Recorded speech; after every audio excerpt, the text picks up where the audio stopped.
ఈరోజు వినిపించబోతున్న పూర్తి నవల ప్రేమ దేవత. రచన పి.శెట్టి శారద లక్ష్మణరావు గారు. సంధ్యా సమయం. పరాజయం పొందిన భీరువుల సూర్యుడు సాగరుని గర్భంలో తలదాచుకునేందుకు పరిగెడుతుంటే, విజయం పొందిన వీరునిలా వీరవిహారం చేస్తూ అంతవరకు సూర్యుని ఆధీనంలో ఉన్న ప్రకృతిని ఆక్రమించుకుంటోంది చీకటి. సూర్యుని స్థానాన్ని గెలుచుకున్న చీకటికి చల్లని పిల్లవాయువులతో వింజామరలు వీస్తున్నాడు వాయుదేవుడు. వాతావరణం ప్రశాంతంగా ఉంది. ఆ ఏకాంతంలో మన్మధుని వాడి పూబాణాలకు వేడి నిట్టూర్పులు విడుస్తుంటే దూరాన ఉన్న శివాలయంలోంచి జేగంటలు మోగాయి. శివ బాళ్ళు తుళ్ళిపడ్డారు. కన్ను కన్ను కలుపుకున్నారు. చెయ్యి చెయ్యి పట్టుకున్నారు. శివాలయం వైపు దౌడు తీశారు.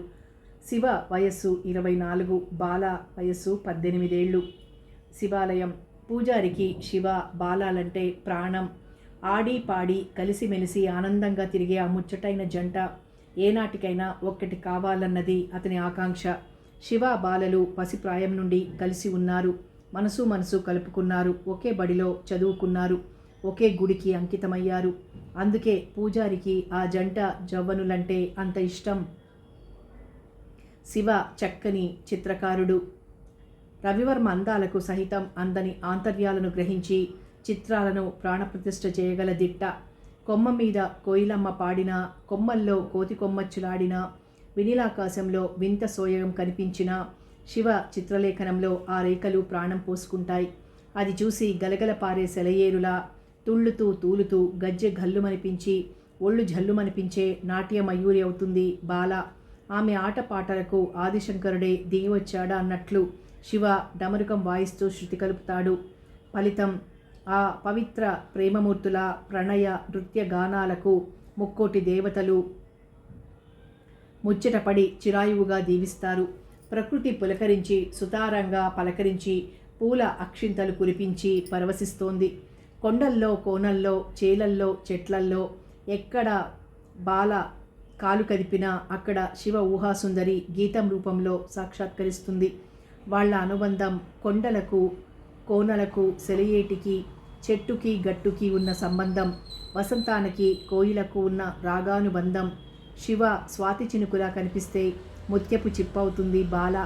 శివ సూర్యునిలా క్రీగంటె చూస్తే కలువలా నవ్వుతుంది బాల. మేనత్త మేనమామ బిడ్డలు వాళ్ళిద్దరూ. కోటమ్మ ఇంట్లో లాంతరు చూరుకు తగిలించి గుమ్మం దగ్గరకు వచ్చి నిలబడింది కోటమ్మ. ఆమె కళ్ళు చీకట్లను చీల్చుకుంటూ శివ కోసం ఎదురు చూస్తున్నాయి. ఏం కోటమ్మ, మనవడు ఇంకా రాలేదా? దారంట వెళ్తున్న రాజయ్య కేకేసి మరీ అడిగాడు. లేదు రాజయ్య, వాడి కోసమే చూస్తున్నాను, చూపు మరల్చి చెప్పింది కోటమ్మ. రాజయ్య అన్నాడు. ఒకచోట 2 చోట్ల అంతా శివమయమే అంటూ నవ్వుతూ కాలు కదిపాడు రాజయ్య. పొద్దుపోకముందే ఇల్లు చేరుకోరా అంటే వినడు కదా. సూర్యుడితో వెళ్తాడు, చంద్రుడితో వస్తాడు ఎర్రిబాగులోడు. తనలో తాను గొణుక్కుంటూ చూపును మరోవైపు మరల్చింది కోటమ్మ. ఆమెకు 60 ఏళ్ళు. శివ ఆమె మనవడు. శివను కన్న తర్వాత అతని తల్లి పార్వతమ్మ. శివకు 5వ ఏట తండ్రి నీలకంఠం కన్నుమూయడంతో శివకు తల్లి తండ్రి అంతా తనే అయి పెంచుకొస్తోంది కోటమ్మ. కోటమ్మకు మనవడు తప్ప మరో ప్రపంచం లేదు. ఆ ఊళ్ళో రైతుల పొలాలకు మంచి కాపలాదారుడు శివ. పగలు వరి పొలాలకు, అవి కోసిన తర్వాత మొక్కజొన్న తోటలకు కాపలా కాస్తూ చిలకలు పక్షులు కాయధాన్యాలు తినేయకుండా రేకుడబ్బా వాయించుకుంటూ తాడు ఉట్టితో రాయిని విసిరి కొడుతూ పక్షుల్ని అదిలిస్తూ ఉంటాడు. రాత్రుళ్ళు పందికొక్కులు నక్కలు చెరుకు పంటల్ని నాశనం చేయకుండా కాపలా ఉంటాడు మంచె మీద. ఇలా 5-6 మంచెల దగ్గరకు తిరుగుతూ రాత్రి పగలు పంట పొలాల్ని రక్షించడం, రైతులిచ్చిన కొద్దో గొప్పో ధాన్యాలు రోజు కూలీ తీసుకోవడం అతని వృత్తి. మంచం మీద కూర్చున్నప్పుడు అటుగా బాల కనిపిస్తే అలగోలది ఎక్కడే అని డబ్బా వాయిస్తూ గొంతెత్తి కేకేస్తే ఆ చుట్టుపక్కల ఉన్న కాలువగట్లంట కొండ నాలుకల్లో ఎక్కడున్నా ఏం చేస్తున్నా నేనిక్కడే అంటూ అడవిలేడిలా చెంగున పరిగెత్తుకొస్తుంది బాల. సుదూరం నుంచి బాల రావడం గమనించి గబగబా మంచి దిగి పొలంలో నుండి పొంచి పాకుకుంటూ ఇంకో మంచి దగ్గరికి పోయి కనిపిస్తాడు శివ. బాల అక్కడికి పరిగెత్తుకెళ్లేసరికి ఇంకో మంచి దగ్గరికి మాయమై అక్కడ ప్రత్యక్షమవుతాడు శివ. శివకంటికి బాల ఒక ప్రబంధ కన్య. ఆమె నడిచొస్తుంటే ఎలనాగు పాకుతున్నట్టు, సెలయేరు పారుతున్నట్టు అనిపిస్తోంది. పిక్కల్నంటి ఉన్న లంగా, అందంగా ఆమె పచ్చని పాదాలకున్న గజ్జెలు, మయూరి నాట్యం లాంటి ఆమె నడకకు లయబద్ధమైన తాళం వేస్తాయి. పడుచు భారాన్ని మోయలేక చిగురుటాకులా అల్లాడుతూ ఉంటుంది ఆమె సన్నని నడుం. ఉన్నతమైన ఆమె వక్షద్వయం రెండు కొండల గుట్టల నడుమ పారే సరియేటిలా ఉన్న వల్లెవాటు గాలికి రెక్కలు విప్పుకున్న శ్వేత విహంగంలా ఎగిరెగిరి పడుతుంటుంది. పిరుదులు దాటిన నల్లని జడ కోడెత్రాచులా కదలాడుతుంది. గళంలో నీడలు ప్రకృతిలోని నీరెండలా మెరుస్తాయి. ముద్దొచ్చే ముద్దబంతి లాంటి ఆమె ముఖపద్మంపై ముసిరిన గండు తుమ్మెదలా నల్లని ముంగురులు సుతారంగా కదలాడతాయి. అప్పుడు పడిలేచే కెరటంలా ఆమె గుండె ఎగసెగిసి పడుతుంటుంది. కోటేర్ లాంటి ముక్కు, అరపండిన దొండపండు లాంటి అధరాలు, కలువరేకుల్లాంటి కళ్ళు, శిరస్సు నుండి సిరిపాదం వరకు ఒక్కసారి చూస్తే ఎక్కుపెట్టిన విల్లులా వినీలాకాశంలో విరిసిన అందమైన హరివిల్లులా తోస్తోంది. అందుకే శివకి ఆమెలోని ప్రతి అణువు అందంగానో ఆరాధ్యనీయంగానో కనిపిస్తూ ఉంటుంది. అమ్మమ్మ, ఏమిటే అలా చీకట్లోకి చూస్తూ నిలబడ్డావు? శివ గొంతు వినడంతో ఒక్కసారి తుళ్ళిపడి తిరిగి చూసింది కోటమ్మ.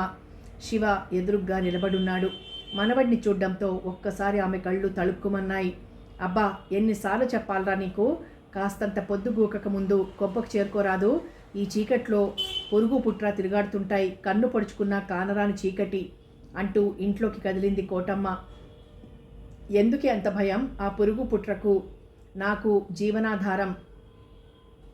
ఆ గట్టు పుట్టే కదా, అందుకని అవి నన్నేమీ చెయ్యవులే అంటూ ముసలమ్మ అమాయకత్వానికి నవ్వేశాడు శివ.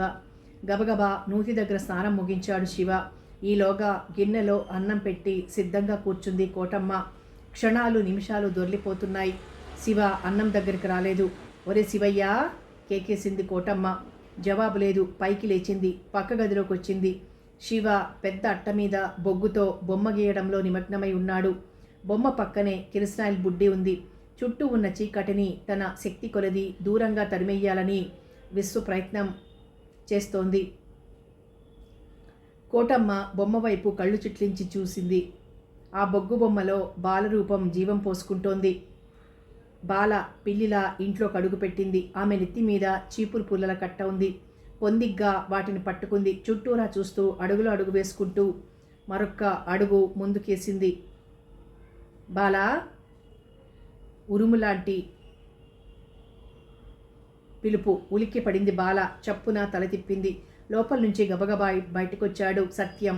సత్యం బాల అన్నయ్య. వయస్సు 40 ఏళ్లుంటాయి. ఇంతసేపు ఏం చేస్తున్నావు? ఎక్కడున్నావు? ఆ శివగాడితో ఆడుతూ పాడుతూ గెంతులేస్తూ ఉంటే తెలీదనుకున్నావా? చూడలేదనుకున్నావా? సత్యం చిందులు తొక్కుతూ గర్జిస్తుంటే బాల బేలగా నిల్చుంది. ఆమె ముఖం చిన్నబోయింది. కళ్ళల్లో నీళ్లు సుళ్ళు తిరిగాయి. నెత్తిమీదున్న చీపురు పుల్లల కట్ట అప్రయత్నంగా జారి నేల మీద పడింది. బాల ఆ ఊరి పరిసరాల్లో ఉన్న కొండల్లో కోనల్లో చీపురు పుల్లలు ఏరుకొస్తే వాటిని కట్టలు కట్టి సంతలో అమ్ముకు రావడం సత్యం పని. ఇదే వాళ్ల వృత్తి. రోజూ మొత్తుకుంటున్నాను పొద్దు గుంకక ముందే కొంపకు చేరమని. అసలు నా మాట అంటూ ఎవరైనా వింటేగా? ఆలికి భయం లేదు, చెల్లెలికి భక్తి లేదు అని అంటాను కదూ, అదిరిపోయావు పిచ్చి చెల్లెమ్మ అంటూ పగలబడి నవ్వేశాడు సత్యం. అదిరిపోయిన బాల ఒక్కసారి గాఢంగా నిట్టూర్చింది. అబ్బా, చంపేశావు కదన్నయ్యా అంటూ చుట్టూరా కలియజూసింది. వెంటనే సత్యం వైపు తల తిప్పింది. అన్నయ్య, వదినెక్కడా అని ఆతృతగా అడిగింది. రామకోవెలకు వెళ్ళింది. పురాణ కాలక్షేపం జరుగుతోందో ఏమో, తిష్ట వేసుకొని కూర్చునుంటుంది అన్నాడు. భార్య ఆ సమయంలో ఇంటలేనందుకు సంబరపడిపోతూ. సత్యం బోళాశంకరుడు. భార్య కనకమంటే అతనికి సింహస్వప్నం. ఊరికి గద్దించిందంటే ఊరవతల పడతాడు. కనుమరుగైతే పులిలా ఉంటాడు. కళ్ళెదుటుంటే పిల్లిలా అయిపోతాడు. అయితే వదిన ఇంట లేకపోవడం అన్న మాటలన్నమాట ఈ అన్నయ్య ఆనందానికి కారణం అంటూ సంతోషంతో ఎగిరి గంతేసింది బాల. మరేమనుకున్నావు అని. చూడమ్మా, ఏ క్షణానైనా గుడికి వెళ్ళని మీ అవచ్చు. ఆమె రానంత వరకు పుణ్యకాలం. ఈలోగా పట్నం నుండి నీకేం తెచ్చానో చూపిస్తానుండు అంటూ గబగబా ఓ చిన్న అట్టపెట్టె తెచ్చి తెరిచాడు. జడకుచ్చులు. బాల కళ్ళు తళుక్కుమన్నాయి. ప్రపంచమంతా ఇంద్రధనుస్సులా కనిపించింది. కోటి వీణల మధుర రాగం వినిపించింది. శతకోటి చంద్రుల చల్లదనం అనిపించింది. ఆమె మనసు తేలి మబ్బుపై తేలిపోయింది. అబ్బా, ఎంత అందంగా ఉన్నాయి! అమాంతంగా జడకుచ్చులను చేతిలోకి తీసుకుని ఎగిరి గంతేసింది బాల. చెల్లెలి ముఖంలోని ఆనందాన్ని తృప్తిగా చూస్తూ నిలబడిపోయాడు సత్యం. ఇన్నాళ్లకు బాల కోరిక తీర్చగలిగినందుకు అతని మనసు కూడా ఎంతో తేలికపడింది. అమ్మా బాల, ఒక్కసారి ఆ జడకుచ్చులు పెట్టుకుని నా కళ్ళకు కనిపించవు? అలాగే అన్నయ్య, చెంగున గెంతుతూ లోనికి పరిగెత్తింది బాల. బాల వెళ్ళిన తర్వాత సత్యం ఆలోచనలో పడ్డాడు. వదినకు తెలియకుండా పెట్టుకో బాల అని చెల్లెలికి చెప్దామనుకున్నాడు. కానీ ఈలోగానే బాల లోనికి పరిగెత్తింది. వద్దంటే ఆమె మనసు ఎంత గాయపడుతుందో. ఒకవేళ కనకం వస్తే అమ్మో, తనను బతుకునిస్తుందా? రాచి రంపాన పెట్టదు. పట్నం వెళ్ళి చీపురు కట్టలమ్మి తెచ్చిన డబ్బేదని అడిగితే తనేం సమాధానం చెప్పాలి? అసలు జడకుచ్చులు కొనాలనే ధైర్యం ఎలా వచ్చింది? చెల్లెలి కోరికే తీర్చాలనే తపన, అన్నగా తన మాత్రం చేయలేనని మొండి ధైర్యమా? ఏమో. పట్నంలో షాపుల్లో అందంగా జడకుచ్చులు కనిపిస్తే కొనేశాడు. నిమిషాలు దొర్లిపోతున్నాయి. ఆలోచనలు మాత్రం తెగలేదు. అన్నయ్య, అమాంతంగా ఊహలోంచి తేరుకున్న సత్యం తలతిప్పి చూశాడు. బాల జడకుచ్చులు ధరించిన తన చెల్లెలు పచ్చ పావడా కట్టుకుని అదే రంగు వల్లెవాటు వేసుకుని పూలి జడతో జడకుచ్చులతో కళ్ళెదుట కనిపిస్తున్న బాలను చూడ్డంతో ఒక్క క్షణం తనంతానే మర్చిపోయాడు సత్యం. ఈ బంగారు పువ్వు నా రక్తాన్ని పంచుకు పుట్టిన చెల్లెలా అంటూ తదేకంగా బాలను చూస్తుంటే ఆమె నెమ్మదిగా వచ్చి సత్యం పాదాలకు నమస్కరించింది. సత్యం హృదయం ద్రవించింది. నా బంగారు తల్లి, నూరేళ్లు వర్ధిల్లమ్మా అంటూ చెల్లెల్ని పైకి లేవనెత్తి హృదయానికి హత్తుకున్నాడు సత్యం. అతని మనస్సు ఒక్కసారి గతంలోకి జారుకుంది. తనను ఒక ఇంటివాణ్ణి చేసి తండ్రి కన్నుమూశారు. కనకంతో కాపురం మొదలెట్టిన సంవత్సరం తిరక్కముందే కన్నతల్లి మంచం పట్టింది. తిరిగి లేవలేదు. బాలను తన చేతికి అప్పగించి, ఒరే సత్యం, ఇకపై బాలకు తల్లి తండ్రి అంతా నువ్వేరా, ఎలా చూసుకుంటావో అని చెప్పి ఆమె ఈ లోకం నుండే వెళ్ళిపోయింది. తేనె పట్టును మూసిన తేనెటీగల్లా తన మనసును గజిబిజిగా ఆక్రమించుకుంటున్న ఆలోచనల్లోంచి తేరుకునేసరికి సత్యం హృదయం బరువెక్కింది. సరిగ్గా అదే సమయంలో దూరం నుంచి మృదుమధుర మంజుల మనోహర గానంతో శివ గొంతెత్తి పాడ్డం లీలగా వినిపించింది. ఒక్కసారి సత్యం తేరుకున్నాడు. బాల మనసు బావ పాట వైపు మరలింది. అమ్మా బాల, మంచి దగ్గర నుండి శివ నీకు సంకేతం పంపాడు. వెంటనే వెళ్ళి ఒక్కసారి ఆ జడకూచులతో కనిపించరామ్మా అన్నాడు చెల్లెలితో సత్యం. బెదిరింది బాల. బేలగా చూసింది. నేనా? అవునమ్మా, నిన్ని రూపంలో శివ చూస్తే ఎంతో ముచ్చట పడతాడు. వెంటనే వెళ్ళి మీ వదిన వచ్చేలోగా వచ్చేసే తల్లి అంటూ తొందర చేశాడు. అంతే, బాల మనసు తొలిమబ్బులా తేలిపోయింది. పూల రథంలా పరిగెత్తింది. పంజరంలోని రాచిలక రెక్కలు విప్పుకొని వినువీధిలో విహరించినట్టు మనసు శివ సన్నిధికి ఎగిసిపోయింది. పున్నమి కాంతను చూసి పొంగిపోయే సాగర ప్రియునిలా ఉవ్వెత్తున ఉప్పొంగింది. చెట్టు గట్టు దాటి తూనీగలా ఎగిరిపోయింది మంచం మీదున్న శివ దగ్గరకు. పండు వెన్నెల్లో పూల పందిరి మీద నిలబడి పూపాల రాక కోసం ఎదురుచూసే తుమ్మెద రాజుల 1000 కళ్లతో ఎదురుచూస్తూ కోటి వీణల రాగమాధుర్యంతో పాటలో నిమగ్నమై ఉన్నాడు శివ. ఆ గంధర్వ గానానికి నీలాకాశంలో ఉన్న తారలు ఒక్కసారి తళుక్కుమని తొంగి చూశాయి. తమ్ము తాము మర్చిపోయాయి. ఒక్క క్షణం తర్వాత తమను కాదని తెలుసుకుని చిన్నబోయి మరింత మబ్బుల చాటుకు మాయమయ్యాయి. ఆ సహజ సజీవ మధుర రాగాలాపనకు పిల్లవాయువులు ప్రాణం పోసుకుని పరిగెత్తి వెళ్ళి బావ కోసం తరలి వస్తున్న బాలకు ఉత్తేజం కలిగింది. ఆమె నడకకు మరింత వేగం హెచ్చించేలా చేశాయి. గుడిలో జేగంటలు. నెలరాజు రాకను చూసి తమ తమ నెలవరకు చేరుకుంటున్న పక్షుల సముదాయం శివపాటకు మైమర్చి తమ్ము తాము మర్చిపోయాయి. కొండలు ప్రతిధ్వనించి కోనలు మురిసిపోయాయి. సెలయేళ్లు తమ పరుగును మర్చిపోయాయి. మొత్తం ప్రకృతే పులకించిపోయింది. దూరం నుంచి వస్తున్న బాల కళ్ళు ఒక్కసారిగా మంచం మీదున్న బావను చూశాయి.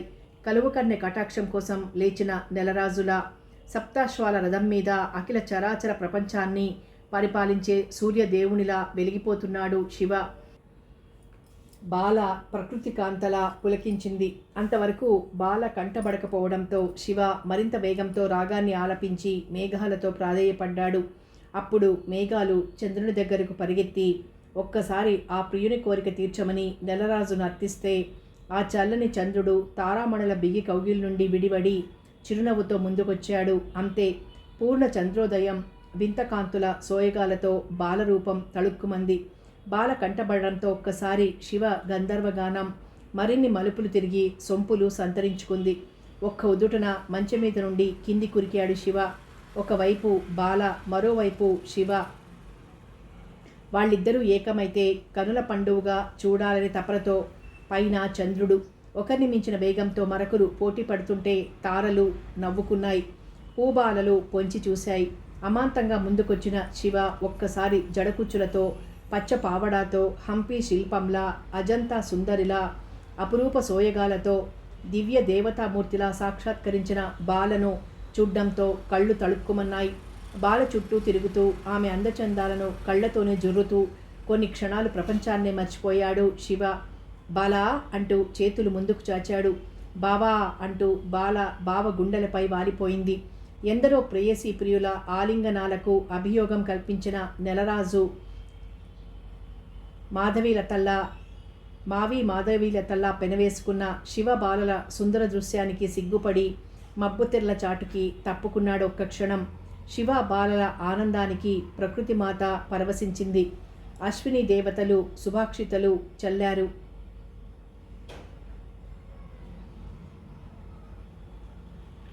గుడిలో జేగంటలు ప్రతిధ్వనించాయి. ముక్కోటి దేవతలు ఒక్కటై దీవించారు. శివ బాలలు శివపార్వతుల ఆలయం చేరుకున్నారు. గుడి బయట ఆకాశదీపం వెలుగుతోంది. ఆ ప్రేమజీవుల ముద్దు ముచ్చటకు ఆది దంపతులు అచ్చెరు పొందారు. అతని ఊహాలోకం బాల కలల పంట బావ. బాలా, ఈ జడకుచ్చులతో నిన్ను చూస్తుంటే ప్రపంచాన్ని జయించినంతటి సంతోషంగా ఉంది నాకు అంటూ బాలను అమాంతంగా హృదయానికి హత్తుకున్నాడు. బావ ఒడిలో బాల సిగ్గుల మొగ్గై పరవశించిపోయింది. బాలా, ఊహ తెలిసిన వయసు నుండి ఈ దేవాలయం దగ్గరే ఆడుకున్నాం, పాడుకున్నాం, పెరిగి పెద్దవాళ్లమయ్యాం. ఆ శివపార్వతులే మన కాప్తులయ్యారు. ఈ శివాలయ ప్రాంగణమే మనకు నివాసమైంది. అందుకు ఈ ఆది దంపతులే సాక్ష్యం అని శివ అంటే ఒక్క శివపార్వతులే కాదు, ఈ దేవాలయం గోడల మీద నువ్వు గీసిన బొమ్మలన్నీ సాక్ష్యాలే అంది బాల నవ్వుతూ. ఆమె జడకుచ్చులను శివ తన చేతిలోకి తీసుకున్నాడు. వాళ్ళకి ఎదురుగా ఉన్న కోతి బొమ్మ దగ్గరికి వచ్చారు ఇద్దరు. నీకు గుర్తుందా బాలా, ఈ కోతి బొమ్మ ఎప్పుడు గీశానో? నా 10వ ఏట. శివ దృష్టి ఆ పక్కనే జడకుచ్చులతో ఉన్న చిన్నారి బాలబొమ్మ మీద పడింది. ఇది 2వ బొమ్మను చూపిస్తూ ప్రశ్నించాడు శివ. నా 12వ ఏట. జడకుచ్చులు కావాలని ఇంటి దగ్గర మారాన్ చేసి వచ్చేస్తే నువ్వు బొమ్మ గీసి నన్ను సంతోషపెట్టావు. బాలా, ఆ పల్లె ప్రేమికులు గత మధుర స్మృతుల్ని తలుచుకుంటూ తన్మయులై ఉండగా మరోవైపు చెల్లెలికి జడకుచ్చులు కొనుక్కొచ్చి ఇవ్వగాలేంది నాకు చీర కొనడానికి డబ్బు లేకపోయిందా? ఆ మాట చెప్పడానికి సిగ్గులేదు. నేనేం చీర కట్టుకుని సింగారించుకోవడానికి తెమ్మన్నానా? అమ్మవారికి పండక్కి చీర పెడతానని మొక్కుకున్నాను. అయ్యో అయ్యో, రేపో మాపో పండగ కూడా రాబోతోంది. నోట్లో శనున్నట్లు పట్నం వెళ్తున్నప్పుడు మరీ పోరి చెప్పాను చీర మర్చిపోవద్దని. చెప్పండి, మీకు మీ చెల్లెలే ముఖ్యమనుకుంటే ఇప్పుడే ఏ నుయ్యో గొయ్యో చూసుకుంటానో అని దేవాలయం నుండి తిరిగి వచ్చిన సత్యం భార్య కనకం విషయమంతా భర్త ద్వారా విని ఒక్కసారి గొంతును ఆరునొక్క రాగంలో ఎత్తుకుంది. చుట్టుపక్కల వారికి అది మామూలే అయినా కనకం నోటికి జడిసి ఎవ్వరూ ముందుకు రాలేదు. ఏమిటే ఆ అరుపులు? ఇప్పుడేం తప్పు చేశానని? చీర ఈరోజు కాకపోతే రేపు తెస్తానన్నానుగా. పాపం బాల ఎప్పటినుంచో ముచ్చట పడుతోందని కొనుక్కొస్తే ఇంత రాద్ధాంతం చేస్తావా? భార్య దెప్పిపొడుపు మాటలకు అనవసరంగా నోరు పారేసుకోవడం పట్ల సత్యం శాంతం వహించలేకపోయాడు. కనకం మరింత విజృంభించింది. కోపంతోనూ అవమానంతోనూ ఆమె శరీరం కుతకుతలాడిపోయింది. చెల్లెలికి జడకుచ్చులు తెచ్చి ముస్తాబు చేయించి ఆగర్భ దరిద్రుడి దగ్గరికి పంపింది చాలక ఇంకా వెనకేసుకొస్తారా? ఉండండి, మిమ్మల్ని ఏం లాభం? ఈ గడ్డేదో దానికే పెడతాను. ఒక్క ఊపున గుమ్మం దిగింది చీర ఎగ్గట్టి పైట బిగించి. దేవాలయం పక్కగా చలిమంట కాచుకుంటూ సుతారంగా తంబురా మీటుతున్న సాధుతాత దగ్గరికొచ్చారు శివ బాలలు. రండి రండి అంటూ వాళ్ళిద్దరినీ ఆప్యాయంగా దగ్గరికి పిలిచి తనకెదురుగా కూర్చోబెట్టుకున్నాడు సాధుతాత. సాధుతాతకు చిన్నప్పటి నుంచి బాల శివలు తెలుసు. తాత మంట వేసుకుని చలి కాచుకుంటుంటే వెళ్ళి వాళ్ళిద్దరూ కొంతసేపు తాతతో పరాచికాలాడ్డం కొత్త కాదు. ఏం శివయ్య, మాకు పప్పన్నం ఎప్పుడు పెడతావు? తాత నవ్వుతూ అడిగాడు శివని. శివ నవ్వు పువ్వులా విరిసింది. బాల సిగ్గుతో తలుంచుకుంది. ఇదిగో పెళ్లి కూతురు దగ్గరే ఉంది, ఆ మాటేదో నువ్వే కనుక్కో తాత అన్నాడు శివ బాలను క్రీగంట చూస్తూ. ఇద్దరు చూపులు కలిశాయి. ఆ మురిపాల జంటలాడుకునే ముచ్చటలకు తానడ్డుగా ఉండడం ఎందుకనుకున్నాడో ఏమో తాత నెమ్మదిగా అక్కడి నుంచి కదిలాడు. ముందున్న మంట దేదీప్యమానంగా వెలుగొందుతుంటే శివ బాలల ఊహల్లో కళ్యాణ మండపం, ఆ మండపంలో నూతన వధూవరుల్లా తామిద్దరూ పెళ్లిపీటల మీద కూర్చున్నట్టు మనసులు ఊహాలోకాలకు ఎగిరిపోయాయి. అలా క్షణాలు, నిమిషాలు, గంటలు దొర్లిపోతుండగా చెళ్ళుమనే పిడుగులాంటి దెబ్బ బాల వీపు మీద పడడంతో ఒక్కసారి శివ బాలలు తుళ్ళిపడ్డారు. బాల అదురుపాటుగా తలెత్తింది. ఎదురుగ్గా భద్రకాళిలా కనకం నిలబడింది. వేటగాని చూసిన లేడీలా వణికిపోయింది. దరిద్రపముండా, జడకుచ్చులు తక్కువయ్యాయే నీకు అంటూ ముందు వెనక ఆలోచించకుండా బలవంతంగా జడకుచ్చులు ఊడబెరికి కసి కొద్దీ వాటిని ఎదురుగ్గా ఉన్న మంటల్లోకి విసిరేసింది కనకం. శివ కంటికి బాల శరీరాన్ని ఉండజుట్టి మంటల్లో పడేసినట్టనిపించింది. అక్క! శివ కోపం పట్టలేకపోయాడు. బాల గజగజలాడిపోయింది. నువ్వు మనిషివేనా? శివ కళ్ళు చింత నిప్పులయ్యాయి. ఏమిటయ్యా అరుస్తున్నావు? పెళ్లి కావాల్సిన పిల్ల ఇలా ఒంటరిగా రప్పించుకొని కురకడానికి సిగ్గులేదు అని. ఏమే, నీకేమైనా సిగ్గు ఎగ్గు ఉందా? ఆడపుట్టకు పుట్టి అడవిలేడిలా చెట్టు పుట్టలు తిరిగితే నలుగురు నవ్విపోతారు. శోభనం పెళ్లి కూతుర్లా సింగారించుకొచ్చి ఇక్కడ తగలడానికి మనకేమైనా పరువు మర్యాద ఉందనుకున్నావా, లేదనుకున్నావా అంటూ అమాంతంగా బాల జుట్టు పట్టుకుని వీపు మీద దబదబా బాదడం ప్రారంభించింది. సరిగ్గా అదే సమయంలో సత్యం వచ్చాడు. కనకం చెంప చెళ్ళు మనిపించాడు. అంతే, కనకం ఆడబెబ్బులిలా సత్యం మీదికి లంఘించింది. తన చెప్పు చేతుల్లో ఉండే భర్త తనంటే హడలిపోయే బాల సమక్షంలో చేయి చేసుకోవడం కనకం సహించలేకపోయింది. గుడ్లురుముతూ బాలవైపు కొరకొరా చూసింది. ఒక్క ఊపున ఇంటివైపు పరిగెత్తింది. శివ నిస్సహాయంగా బాలవైపు తిరిగాడు. బాల దీనంగా బావవైపు చూసింది. ఇద్దరి కళ్ళు జలపాతాలయ్యాయి. మంట ఆరింది. అగ్నిదేవుని ఆకలికి జడుకుచ్చులు ఆహారమై బూడిద మిగిలింది. శివలో ఆవేశం పొంగుకొచ్చింది. గుండెల్లో మంటలు రేగాయి. పట్టుదల పంతం పెరిగింది. పిడికిలి బిగించాడు. బాల, జడకుచ్చులు తెస్తాను, బంగారు జడకుచ్చులు తెస్తాను. మన ఆరాధ్య దేవతలైన శివపార్వతుల మీద ప్రమాణం చేసి మరీ చెప్తున్నాను. నీకు బంగారు జడకుచ్చులు తెచ్చి నీ కోరిక తీరుస్తాను.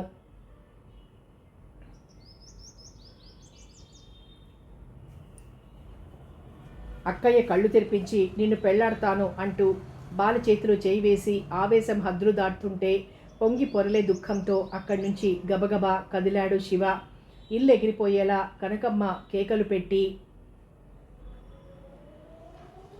రాగాలు తీస్తుంటే సత్యం మనసు కకావికలమైపోయింది.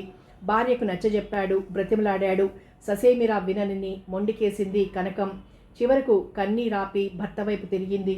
సరే, జరిగిందేదో జరిగిపోయింది. బాలను నా తమ్ముడికిచ్చి పెళ్లి చేయడానికి ఒప్పుకోండి టక్కున అడిగింది కనకం. సత్యం రెచ్చిపోయాడు. చచ్చినా నీ తమ్ముడికి నా చెల్లెల్నివ్వను. గొర్రె దొరికిందని గొంగళి కప్పబోకు. ఇదివరలో అనేకసార్లు చెప్పాను, ఈ మాట మళ్ళీ మళ్ళీ చెప్తున్నాను. బాల పుట్టింది శివ కోసం, వాళ్ల పెళ్ళెప్పుడూ నిర్ణయమైంది అంటూ కటువుగా సమాధానం చెప్పాడు సత్యం. ఏం, శివగాడి కంటే నా తమ్ముడేం తీసిపోయాడా? ఉక్రోషంగా అడుగుతోంది కనకం.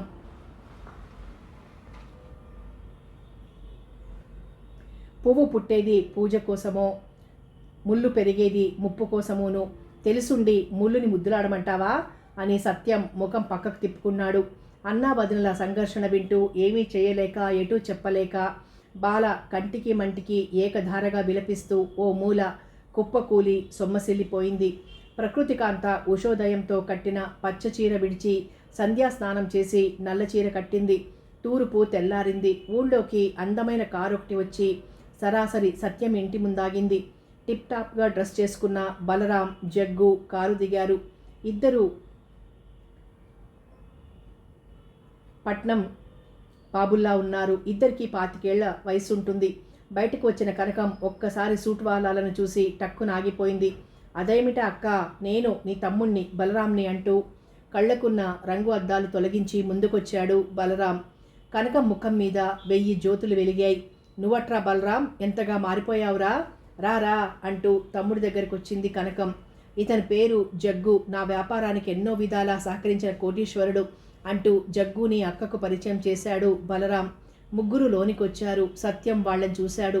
ఏవగింపుగా ముఖం పక్కకు తిప్పుకున్నాడు. లేచి అక్కడి నుంచి బయటికి నడవాలనుకున్నాడు.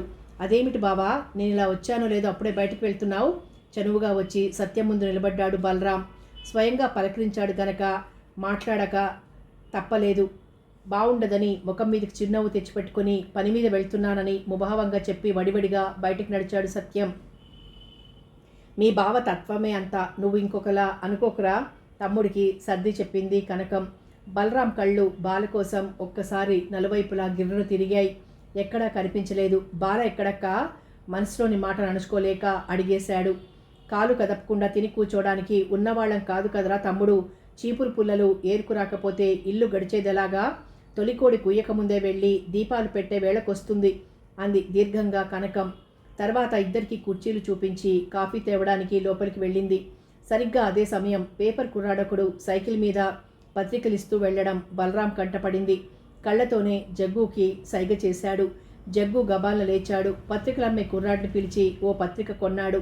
కాకతాళీయంగా పత్రిక మొదటి పుట తిప్పాడు. భయంకర నరరూప రాక్షసులు బలరాం జగ్గులు జైలు నుండి పరార్. పోలీసులు తీవ్రంగా గాలింపు. గతుక్కుమన్నాడు జగ్గు. భయపడుతున్నావా జగ్గు అంటూ నెమ్మదిగా భుజం మీద చేయి వేశాడు బలరాం. అతని చూపు పేపర్ హెడ్లైన్స్ మీద పడింది. బ్రుకుటి ముడిచి ఆలోచనల్లో పడ్డాడు. అయితే మన గురించి పోలీసులు గాలిస్తున్నారన్నమాట జగ్గు రహస్యంగా అన్నాడు. అందుకే ఈ మారుమూల ప్రాంతానికి వచ్చింది.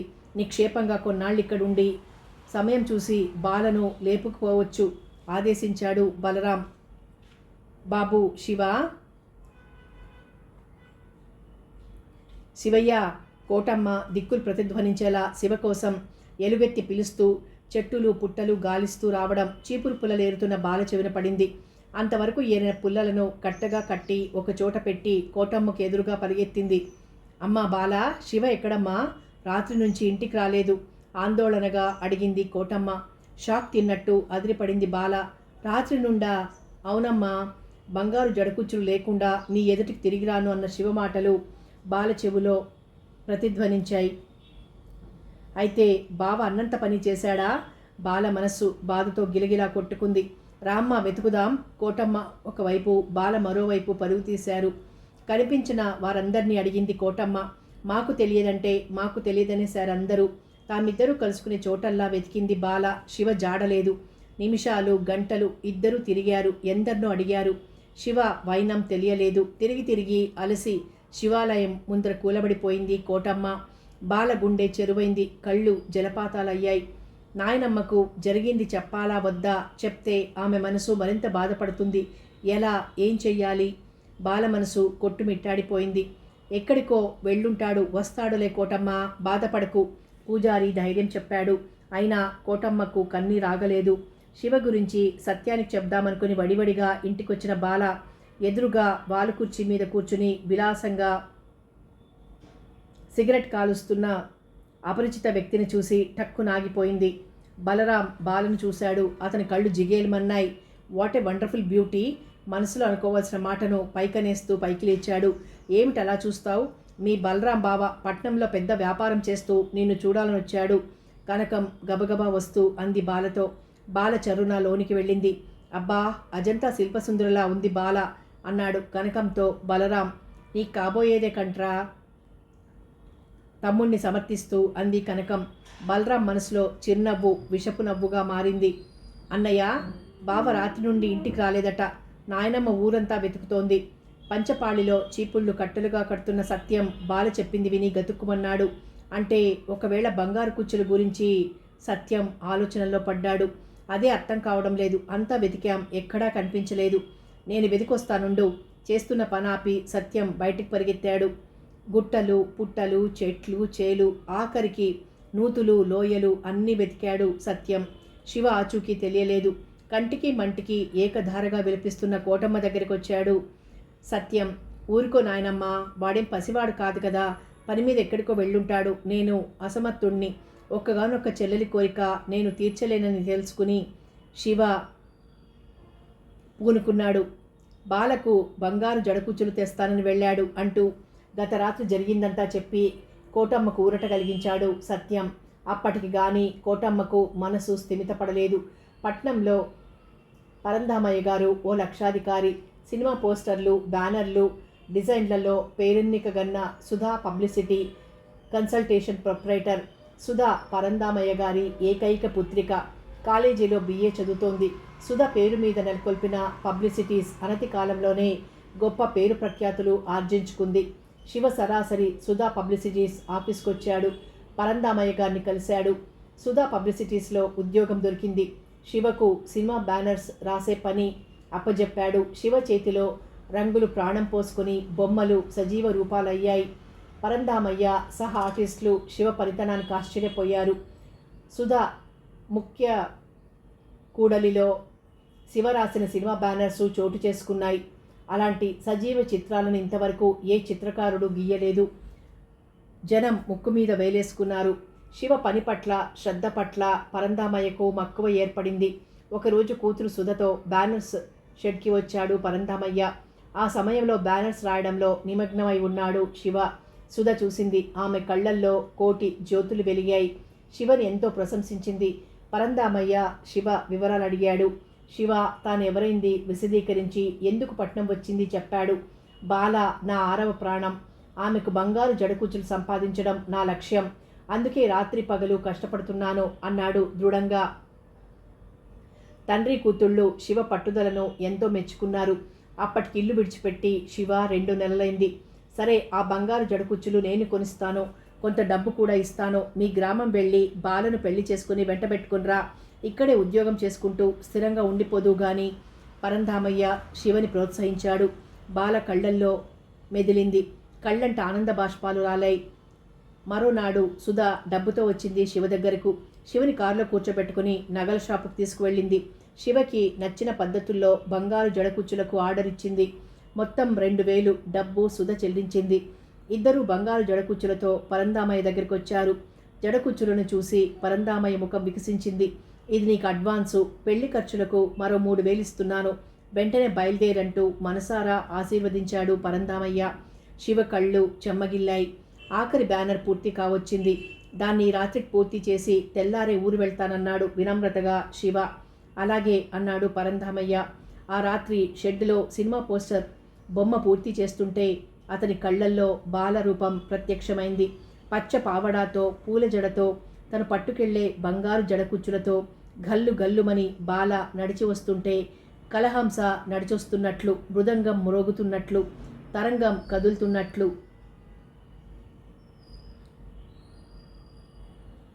శివ ఊహలు ఎక్కడెక్కడికో పరుగులు తీశాయి.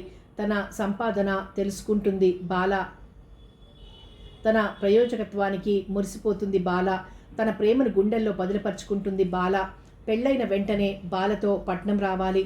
తన ఊహలకు ఊపిరి పోసిన సజీవ సుందరి బాలను తన ప్రేమ సామ్రాజ్యానికి పట్టమహిషిని చేసి తన కళాఖండాలతో తాజ్మహల్ని మించిన ప్రేమ మందిరం కట్టి బాలతో అందులో కాపురం ఉండాలి. ఇలా ఊహల ఊయ్యల లూగుతూ పొడవాటి నిచ్చెన మీద నిలబడి ఆర్ట్ గీస్తున్న శివ కాళ్ళు వెనికి అమాంతంగా నేల మీద పడ్డాడు. అంతే, నుదుటికి బలమైన గాయమైంది. బాలా అంటూ స్పృహ తప్పి పడిపోయాడు. డాక్టర్ కరుణాకర్ శివకి ఇంజెక్షన్ చేశాడు. బ్లడ్ ఎక్కించాడు. అరగంట గడిచింది. శివ మత్తుగా పడుకుని ఉన్నాడు. అతని పక్కనే బంగారు జడకుచ్చులు గల పెట్టె ఉంది. సుధా పరంధామయ్యలు ఉన్న గదిలోకి కరుణాకర్ వచ్చాడు. ప్రాణాపాయం లేదు, రక్తం బాగా పోయింది, కొన్నాళ్ళు బెడ్ మీద ఉండాల్సి ఉంటుంది అంతే అన్నాడు. సుధా పరంధామయ్యలు తేలిగ్గా నిట్టూర్చారు.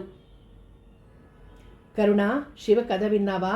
డాక్టర్ కరుణాకర్తో సుధా అంది. చెప్పావుగా, కాఫీ సిప్ చేస్తూ అన్నాడు కరుణాకర్. ఇద్దరూ ఓ హోటల్ ప్రైవేట్ గదిలో కూర్చొని ఉన్నారు. అసలు ప్రేమంటే అది. నిన్నింతగా ఆరాధిస్తున్నాను. కనీసం ఏ రోజన్నా నా కోరిక ఏమిటో, నా ఆశలేమిటో తెలుసుకున్నావా? ఆశగా కరుణాకర్ కళ్ళలోకి చూస్తూ అడిగింది సుధా. చూడు సుధా, డాక్టర్గా నాకు కొన్ని బాధ్యతలు, ఆశయాలు ఉన్నాయి. అవి నెరవేరే వరకు పెళ్లి ప్రసక్తే లేదు. ఖచ్చితంగా అన్నాడు కరుణాకర్. ఏం, పెళ్లికి ఆశయాలకు సంబంధం ఏమిటి? పెళ్ళైనంత మాత్రాన ఆశయాలు నెరవేరవా అని కాదు. నేనొక ఉన్నతమైన స్థితికి చేరుకోవాలి, 10 మందికి నా సేవలు ఉపయోగపడాలి అని. పద, టైం కావస్తోంది, అమ్మ ఎదురు చూస్తుంటుంది అంటూ పైకి లేచాడు కరుణాకర్. సుధకు కరుణాకర్ అంటే అమితమైన ప్రేమ. అతని కరుణార్థమైన కటాక్ష వీక్షణాల కోసం శతవిధాలా ప్రయత్నించిన కరుణాకర్ మాత్రం లొంగి రావడం లేదు.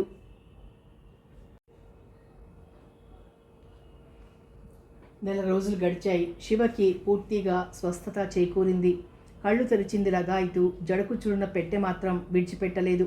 వీలున్నంత తొందరగా ఊరెళ్ళి బాలను చూడాలనే ఉబలాటం ఎక్కువైంది. సుధా వచ్చింది. సుధా, నాకు పూర్తిగా నయమైంది. దయతో సెలవిప్పిస్తే మా ఊరు వెళ్ళొస్తానని డాక్టర్ గారితో ఒక్క మాట చెప్పి వెళ్తానంటూ గబాల్న పైకి లేచాడు. డాక్టర్ గారు ఊళ్ళో లేరు అంది సుధా.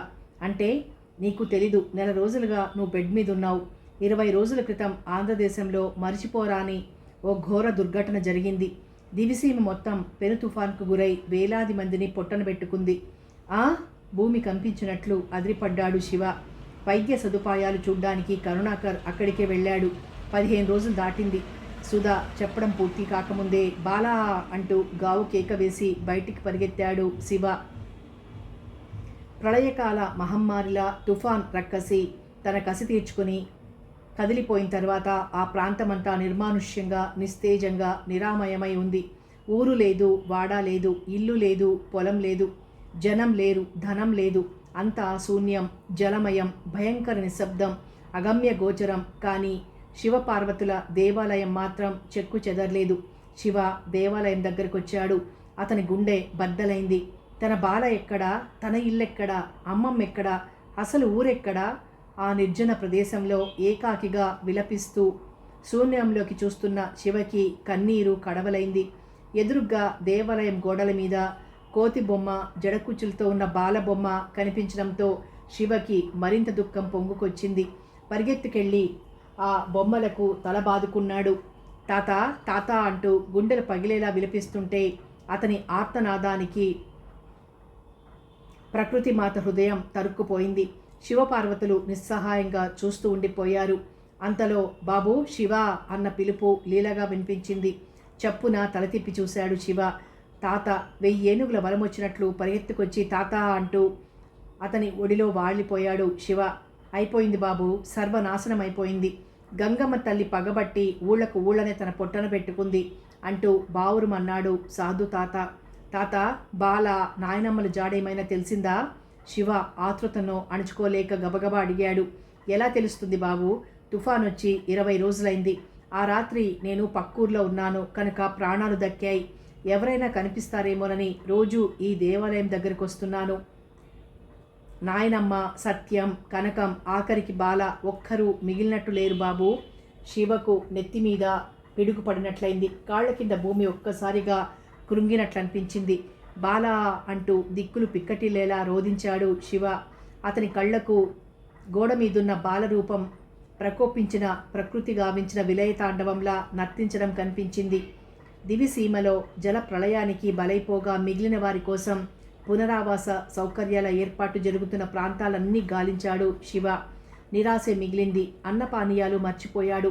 నిద్రాదేవి పిలుపు కందని దూరమైంది. బికారిలా తయారయ్యాడు. కన్ను మూసినా తెరిచినా బాలే. రోజులు, వారాలు, నెలల తరబడి బాల కోసం అన్వేషించాడు. ఫలితం కనిపించలేదు. పిచ్చివాడిలా పట్నం వీధుల్లో పడ్డాడు శివ. చేతిలో బంగారు జడకుచ్చులున్న పెట్టెను మాత్రం విడిచిపెట్టలేదు. మతిలేని వాడిలా తిరుగుతున్న శివకు అన్నపానాదులు లేని కారణం చేత కాళ్ళు తేలిపోతున్నాయి. బైర్లు కమ్మిన కండ్లకు దారి తెన్ను కనిపించడం లేదు. గమ్యం తెలియని నడకతో ఎదురుగా వస్తున్న కారు కింద తూలిపడ్డాడు. ఆ కారు డాక్టర్ కరుణాకర్ది. సడన్ బ్రేక్తో కారు ఆపి శివని చూసి ఆశ్చర్యపోయాడు డాక్టర్ కరుణాకర్. శివ, ఏమిటిలా తయారయ్యావు? ఆశ్చర్యంగా ప్రశ్నించాడు. డాక్టర్ని చూడ్డంతోనే శివకు దుఃఖం ఆగింది కాదు. జరిగింది చెప్పాడు. నా అన్న వారంతా బలైపోయారు. నా బాల కూడా చచ్చిపోయింది. ఇక నాకు ఈ బ్రతికెందుకు డాక్టర్? చిన్న పిల్లాడిలా బావురుమన్నాడు శివ. బాలను శివ ఎంత గాఢంగా ప్రేమించి ఆరాధిస్తున్నాడో కరుణాకర్కి అర్థమైంది. జాలితో అతని హృదయం ఆర్ద్రమైంది. శివని కారులో ఎక్కించుకుని ఆసుపత్రిలోని తన ప్రైవేట్ రూమ్కి తీసుకెళ్లాడు కరుణాకర్. శివ, కనీవెని ఎరుగని ఘోర తుఫాన్ వల్ల నీలాంటి వారెంతో మంది అనాథలయ్యారు. పోయిన వారి గురించి దిగులు పడక ఆత్మస్థైర్యంతో ముందడుగు వెయ్యాలి. నా మాట విను. నీలో అపూర్వమైన కళ ఉంది. ఆ కళాజ్యోతిని వెలికితీసి ప్రపంచానికి వెలుగునివ్వు. ప్రఖ్యాత కళాకారునిగా రూపుదాల్చు. అమరమూర్తి అయిన నీ బాల సజీవమూర్తి అయి నిలిచిపోవాలి. నీ ఔన్నత్యానికి గర్వించడమే కాక ఆమెకు ఆత్మశాంతి కూడా లభిస్తుంది. డాక్టర్ కరుణాకర్ మాటలకు శివ ఉత్తేజితుడయ్యాడు. అవును, తను ఏకాకి, తాను చచ్చి సాధించేదేముంది? తన లక్ష్యాన్ని చిత్రలేఖనం పట్ల కేంద్రీకరించాలి. అపురూపమైన కళాఖండాలు రూపొందించాలి, అంతే. డాక్టర్ కరుణాకరం ప్రోత్సాహంతో శివ ఆర్ట్ గ్యాలరీకి అంకితమైపోయాడు. అజంతా, అమరావతి, ఎల్లోరా, తాజ్మహల్ ప్రపంచ ప్రఖ్యాతిగాంచిన కట్టడాల చిత్రాలకు శివ కుంచెతో జీవం పోశాడు. శివ గీసిన చిత్రాలు చూసి దిగ్భ్రాంతుడయ్యాడు కరుణాకర్. పెద్ద హాల్లో ఆర్ట్ ఎగ్జిబిషన్ ఏర్పాటు చేశాడు. శివ వేసిన ఆయిల్ పెయింట్స్తో ఆర్ట్ గ్యాలరీ మనోహర సుందర మహల్గా మారింది. తండోపతండాలుగా వచ్చి చూస్తున్న అభిమానులు శివ చిత్తరువులను చూసి ఆశ్చర్యపోయారు. సజీవ చిత్రాల అన్నంతటి అనుభూతికి లోనయ్యారు. ఎవరెంత ప్రశంసించినా శివ మాత్రం కన్నెత్తి చూడలేదు, పన్నెత్తి మాట్లాడలేదు. చిరునవ్వుతో మౌనంగానే తనంతానో చూసుకునేవాడు. తన పని తాను చేసుకుపోతుండేవాడు. భారతీదేవి పూజా మందిరంలో శ్రీ వెంకటేశ్వర స్వామికి పూజ కానిచ్చి హారతినిచ్చి హాల్లోకి వచ్చింది. కరుణాకర్ మేడ మెట్లు దిగి కిందికొచ్చాడు. అమ్మా, ఈవేళ నువ్వు నాతో తప్పకుండా రావాలి అన్నాడు. భారతీదేవి చిన్నవ్వు నవ్వింది. ఎందుకు బాబు? ఆర్ట్ గ్యాలరీ ఏర్పాటు చేశాను. ఈరోజు అన్ని చిత్రాలను ప్రదర్శనలో చూపిస్తారు. ఆ చిత్రాలను చూస్తే ఎంతగానో ఆనందిస్తావు. కాదనకమ్మా. నేనెందుకు బాబు? కోడలు నువ్వు వెళ్ళిరండి, అదే నాకు ఆనందం చెప్పింది భారతీదేవి. సరిగ్గా అదే సమయంలో మేడ మెట్ల మీదకొచ్చి నిలబడింది బాల. భారతీదేవి బాలను చూసింది. అమ్మా త్రిపుర సుందరి, ఒక్కసారిలా రామ్మా. బాల నిస్తేజంగా దిగి వచ్చింది. అబ్బాయి ఎక్కడికో తీసుకెళ్తానంటున్నాడు, సరదాగా అలా వెళ్ళిరామ్మా. నేనా? బిత్తర చూపులు చూస్తూ అడిగింది బాల. కరుణాకర్కి ఏం అర్థం కాలేదు. తల్లికేదో చెప్పబోయాడు. ఈలోగా భారతీదేవంది, ముద్దు ముచ్చట ఈ వయసులో కాకపోతే ఇంకెప్పుడు బాబు? ఇంతవరకు ఇద్దరూ కలిసి ఎక్కడికి వెళ్ళలేదు. ఈరోజు తప్పక వెళ్ళాలి అని కోడలతో, అమ్మ త్రిపుర, త్వరగా తయారై అబ్బాయితో వెళ్ళు అంటూ పూజా మందిరం వైపు దారితీసింది. ఇద్దరూ కలిసి వెళ్ళక తప్పింది కాదు. ఆర్ట్ గ్యాలరీ మొత్తం కొవ్వొత్తి దీపాలతో అందంగా అపురూపంగా అలంకరించబడి ఉంది. దేదీప్యమానంగా వెలుగుతోన్న ఆ దీపాల కాంతిలో ఒక్కొక్క బొమ్మ ఒక్కొక్క కథ చెప్తోంది. గ్యాలరీలోకి అడుగుపెట్టింది బాల. ఎదురుగ్గా చూసింది. ఒక్కసారిగా టక్కునాగిపోయింది. తమ ఊరి దేవాలయం గోడల మీద శివ గీసిన బొమ్మలకు ఈ బొమ్మలు ప్రతిరూపాలు. కోతి బొమ్మ, జడకుచ్చులతో ఉన్న 10 ఏళ్ల బాల, చీపురు పుల్లల కట్ట తల మీద పెట్టుకుని పచ్చని పొలాల గట్ల మీద పదిలంగా నడుస్తున్న 16 ఏళ్ల బాల, వల్లెవాటు ఒంటికి చుట్టి పారే ఏటిలో పరవళ్ళు తొక్కుతూ జలకాలాడుతున్న బాల, చివురు కొమ్మల్లో చిలకలా కూర్చున్న బాల, గడ్డి మొక్కల మధ్య గంధర్వ కన్యలా కూర్చున్న ఆమె మోమును తేనె పుష్పమని భ్రమ చెందిన భ్రమరం, తన చుట్టూ తిరుగుతుంటే బీతహరిణిలా బిత్తరు చూపులు చూస్తున్న బాల. ఇలా ఎన్నో బొమ్మలు. అంటే ఈ బొమ్మలన్నీ బావగీసినవేనా? బాలకళ్ళు గిర్రుమన్నాయి. మొత్తం చిత్రవుల వైపు దృష్టి సారించింది. ఏ బొమ్మను చూసినా అద్దంలో తన ప్రతిబింబాన్ని చూసుకున్నట్టుంది బాలకు. ఆమెకు తెలియకుండానే ఆమెలో ప్రకంపన ప్రారంభమైంది. సందేహం లేదు, అన్నీ బావగీసిన బొమ్మలే. బాల మనసులో కోటి కోయిలలు ఒక్కసారి గొంతెత్తి కూశాయి. ముఖం కళకళ్లాడింది. అధరాలు అదిరాయి అమితానందంతో. మనసు పూలరథంలా గాల్లోకి ఎగిరింది. ఉత్సాహం, ఉద్వేగం, ఆనందం, ఆశ్చర్యం. లోపల గదిలో అంతవరకు ఎవరికంట పడకుండా ఒక ప్రత్యేకించిన రూమ్లో బాల ఆయిల్ పెయింట్ పూర్తి చేసి బంగారు జడకుచ్చులు ధరింపజేయడానికి సిద్ధమవుతున్న శివకి ఆ చిత్తరువులోంచి బాల మధురమైన రాగాలాపనతో తననే పిలిచినట్టయి ఉలిక్కిపడ్డాడు శివ. అతని అంతరంగం బాల ఊహల్లో తేలిపోయింది. ఆ ఆనందమే గానమై ప్రాణమై ప్రతిధ్వనించింది. ఆ పాటకు ప్రాంగణంలో నిలబడ్డ బాల ఒక్కసారి తుళ్ళిపడింది. కాళ్ళు శృతి కలిపాయి. చేతులు నటరాజు భంగిమలు అందుకున్నాయి. గజ్జెలు గల్లు గల్లుమన్నాయి. శివపాట తారాస్థాయిని అందుకుంది. గానంలో లీనమైంది బాల. ఇద్దరూ ఊహాజీవులే. ఇద్దరిది ఊహా ప్రపంచమే. పరిసరాలు కనిపించలేదు. పరుల మాట వినిపించలేదు. శివ పాడుతూ ముందుకొచ్చాడు. బాల నర్తిస్తూ భావనా జగత్తులో ఎగిరిపోయింది. ఆ దీపాల వెలుగులో, ఆ దీదీప్య కాంతిలో బాల నృత్యం చూసి కరుణాకర్ ఆశ్చర్యపోయాడు. బాలలో ఇంతటి కళా నైపుణ్యం ఉందా? శివ బాలలు ఆటపాటలకు శ్రోతలు చెవులు రిక్కించారు. పాట చరమాంకం చేరింది. అంతే, ఉన్నట్టుండి ఒక్కసారిగా బాల చీరకు వెలుగుతున్న కొవ్వొత్తి అంటుకుంది. బాలకు తెలియదు. శివ చూశాడు. బాల, తన అందాల బాల బ్రతికే ఉంది. తన కోసం వచ్చింది. తనను వెతుక్కుంటూ వచ్చింది. శివ ఆనందం తరంగాల మీద పూల పడవలా తేలిపోయాడు. కానీ అప్పటికే ఒక్కసారి చీరలు అంటుకున్న జ్వాలలు ఉవ్వెత్తున పైకి లేచాయి. బాలా అంటూ ముందు కులికాడు శివ. ఆ పిలుపుకి ప్రాంగణం ప్రతిధ్వనించింది. బాల ముందుకు చూసింది. ఎదురుగ్గా తన ప్రాణం బావా అంటూ శివ వైపు పరిగెత్తింది. అగ్ని జ్వాలలు. బాలను రక్షించాలి. శివ ఒక్క ఊపున ముందు కురికాడు. పైన వేలాడుతున్న ఆయిల్ పెయింట్కి నిప్పంటుకుని అమాంతంగా ముందుకు దూసుకొస్తున్న శివ కళ్ళ మీద పడింది. అంతే, బాలా అంటూ కెవ్వమని కళ్ళు మూసుకున్నాడు శివ. ఆసుపత్రిలో డాక్టర్ కరుణాకర్ శివ కళ్లకు కట్టుకట్టాడు. బాలా, గదిలో ఉన్న ఆమె మనస్సంతా బావ చుట్టూనే పరిభ్రమిస్తోంది. బావకి ఎలా ఉందో? కంటికి ప్రమాదం జరగలేదు కదా? ఎలా తెలుస్తుంది? ఎవరిని అడగను? ఎలా కలుసుకోను? ఎలా వెళ్ళగలను? తనినాడు ఓ బంగారు పంజరంలో చిలక బయటపడలేదు. బావను కలుసుకోలేదు. క్షణక్షణానికి శివ కోసం ఆమెలో ఆరాటం అధికం కాసాగింది. శివ కళ్లకు కట్టుకట్టి డాక్టర్ కరుణాకర్ గబగబా తన ప్రైవేట్ రూమ్లోకి వచ్చాడు. బయట అలసటగా కుర్చీలో కూర్చున్నాడు. అతనిలో ఆలోచనలు కందిరీగల్లా ముసురుకున్నాయి. ఆర్ట్స్ గ్యాలరీలో శివ బొమ్మలను చూసి బాల ఎందుకలా ప్రవర్తించింది? ఆలోచనలు, ఎడతెరిపి లేని ఆలోచనలు. ఉన్నట్టుండి ఒక్కసారి డాక్టర్ కరుణాకర్ మనసులో ఏదో తళుక్కుమంది. అమాంతంగా పైకి లేచాడు. అయ్యో తల్లి, ఎంత ప్రమాదం తప్పింది అంటూ కోడలికి తప్పిన ప్రమాదం గురించి విని నిర్ఘాంతపోయింది భారతీదేవి. ఇంతలో కరుణాకర్ వచ్చాడు. అవునమ్మా, పాపం శివ. ఆ సమయంలో మన త్రిపురను రక్షించకపోతే త్రిపుర మనకు దక్కేది కాదు అన్నాడు వస్తూ. శివ మాటెత్తడంతో ఒక్కసారి కలవరపడింది బాల. కరుణాకర్ ఆమె ముఖాన్ని గమనించాడు. పోనీలే బాబు, భగవంతుడు చల్లగా చూశాడు అంది నిట్టూరుస్తూ భారతీదేవి. కానీ శివ కళ్ళు అగ్నికి బాగా దెబ్బతిన్నాయి. ఆపరేషన్ చేస్తే కళ్ళు రావచ్చు, లేదా శాశ్వతంగా గుడ్డివాడు కావచ్చు. షాక్ తింది బాల. లేదు, బావ గుడ్డివాడు కావడానికి వీల్లేదని మనసులో ఆందోళనను ఆపుకోలేక, డాక్టర్ గారు, శివ ఏదో చెప్పబోయి పొంగుకొస్తున్న దుఃఖాన్ని ఆపుకుంటూ ఆగిపోయింది బాల. పాపం, తనను రక్షించడంతో శివ కళ్ళకు ప్రమాదం జరిగిందని తెలిసి బాల కంపించిపోతోంది. నా తల్లికి ఎంత జాలిగుండేవ్. భారతీదేవి బాలను గుండెలకు హత్తుకుంటూ కొడుకుతో అంది. కరుణాకర్ అవునమ్మా అంతే అంటూ భారంగా అక్కడి నుంచి కదిలాడు. బెడ్ మీద శివ పడుకునున్నాడు. క్రమంగా తెలివి వస్తోంది. కానీ అంతా చీకటి. చేతులతో కళ్ళు తడుముకున్నాడు. బ్యాండేజీ చుట్టబడి ఉంది. గబాలున విప్పబోయాడు.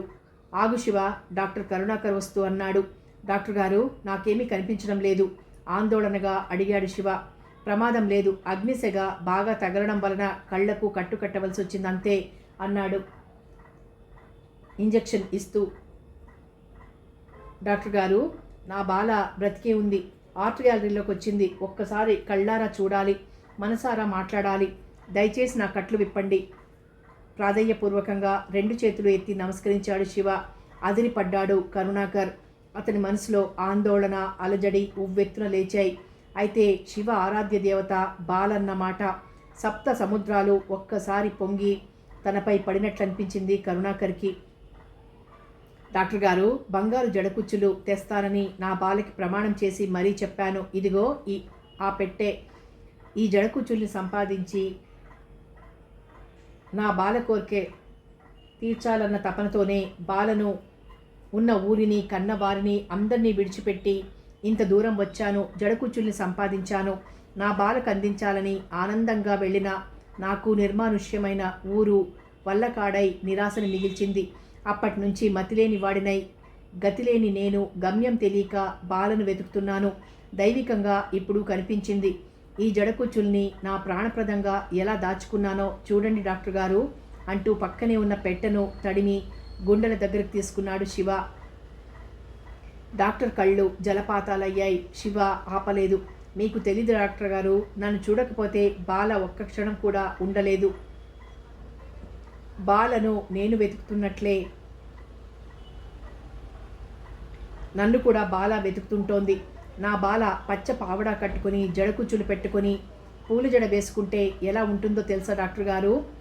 కావ్యానికి అందని కమనీయ రూపం, చిత్రానికి అందని చిద్విలాసం, శిల్పి మలచలేని మెరుపు తీగ, ప్రపంచంలోని అందాన్నంతటిని కూడగట్టి తన నైపుణ్యాన్ని చాటుకోవాలని సృష్టికర్త తీరి కూర్చుని చేసిన అపరంజి బొమ్మ నా బాల.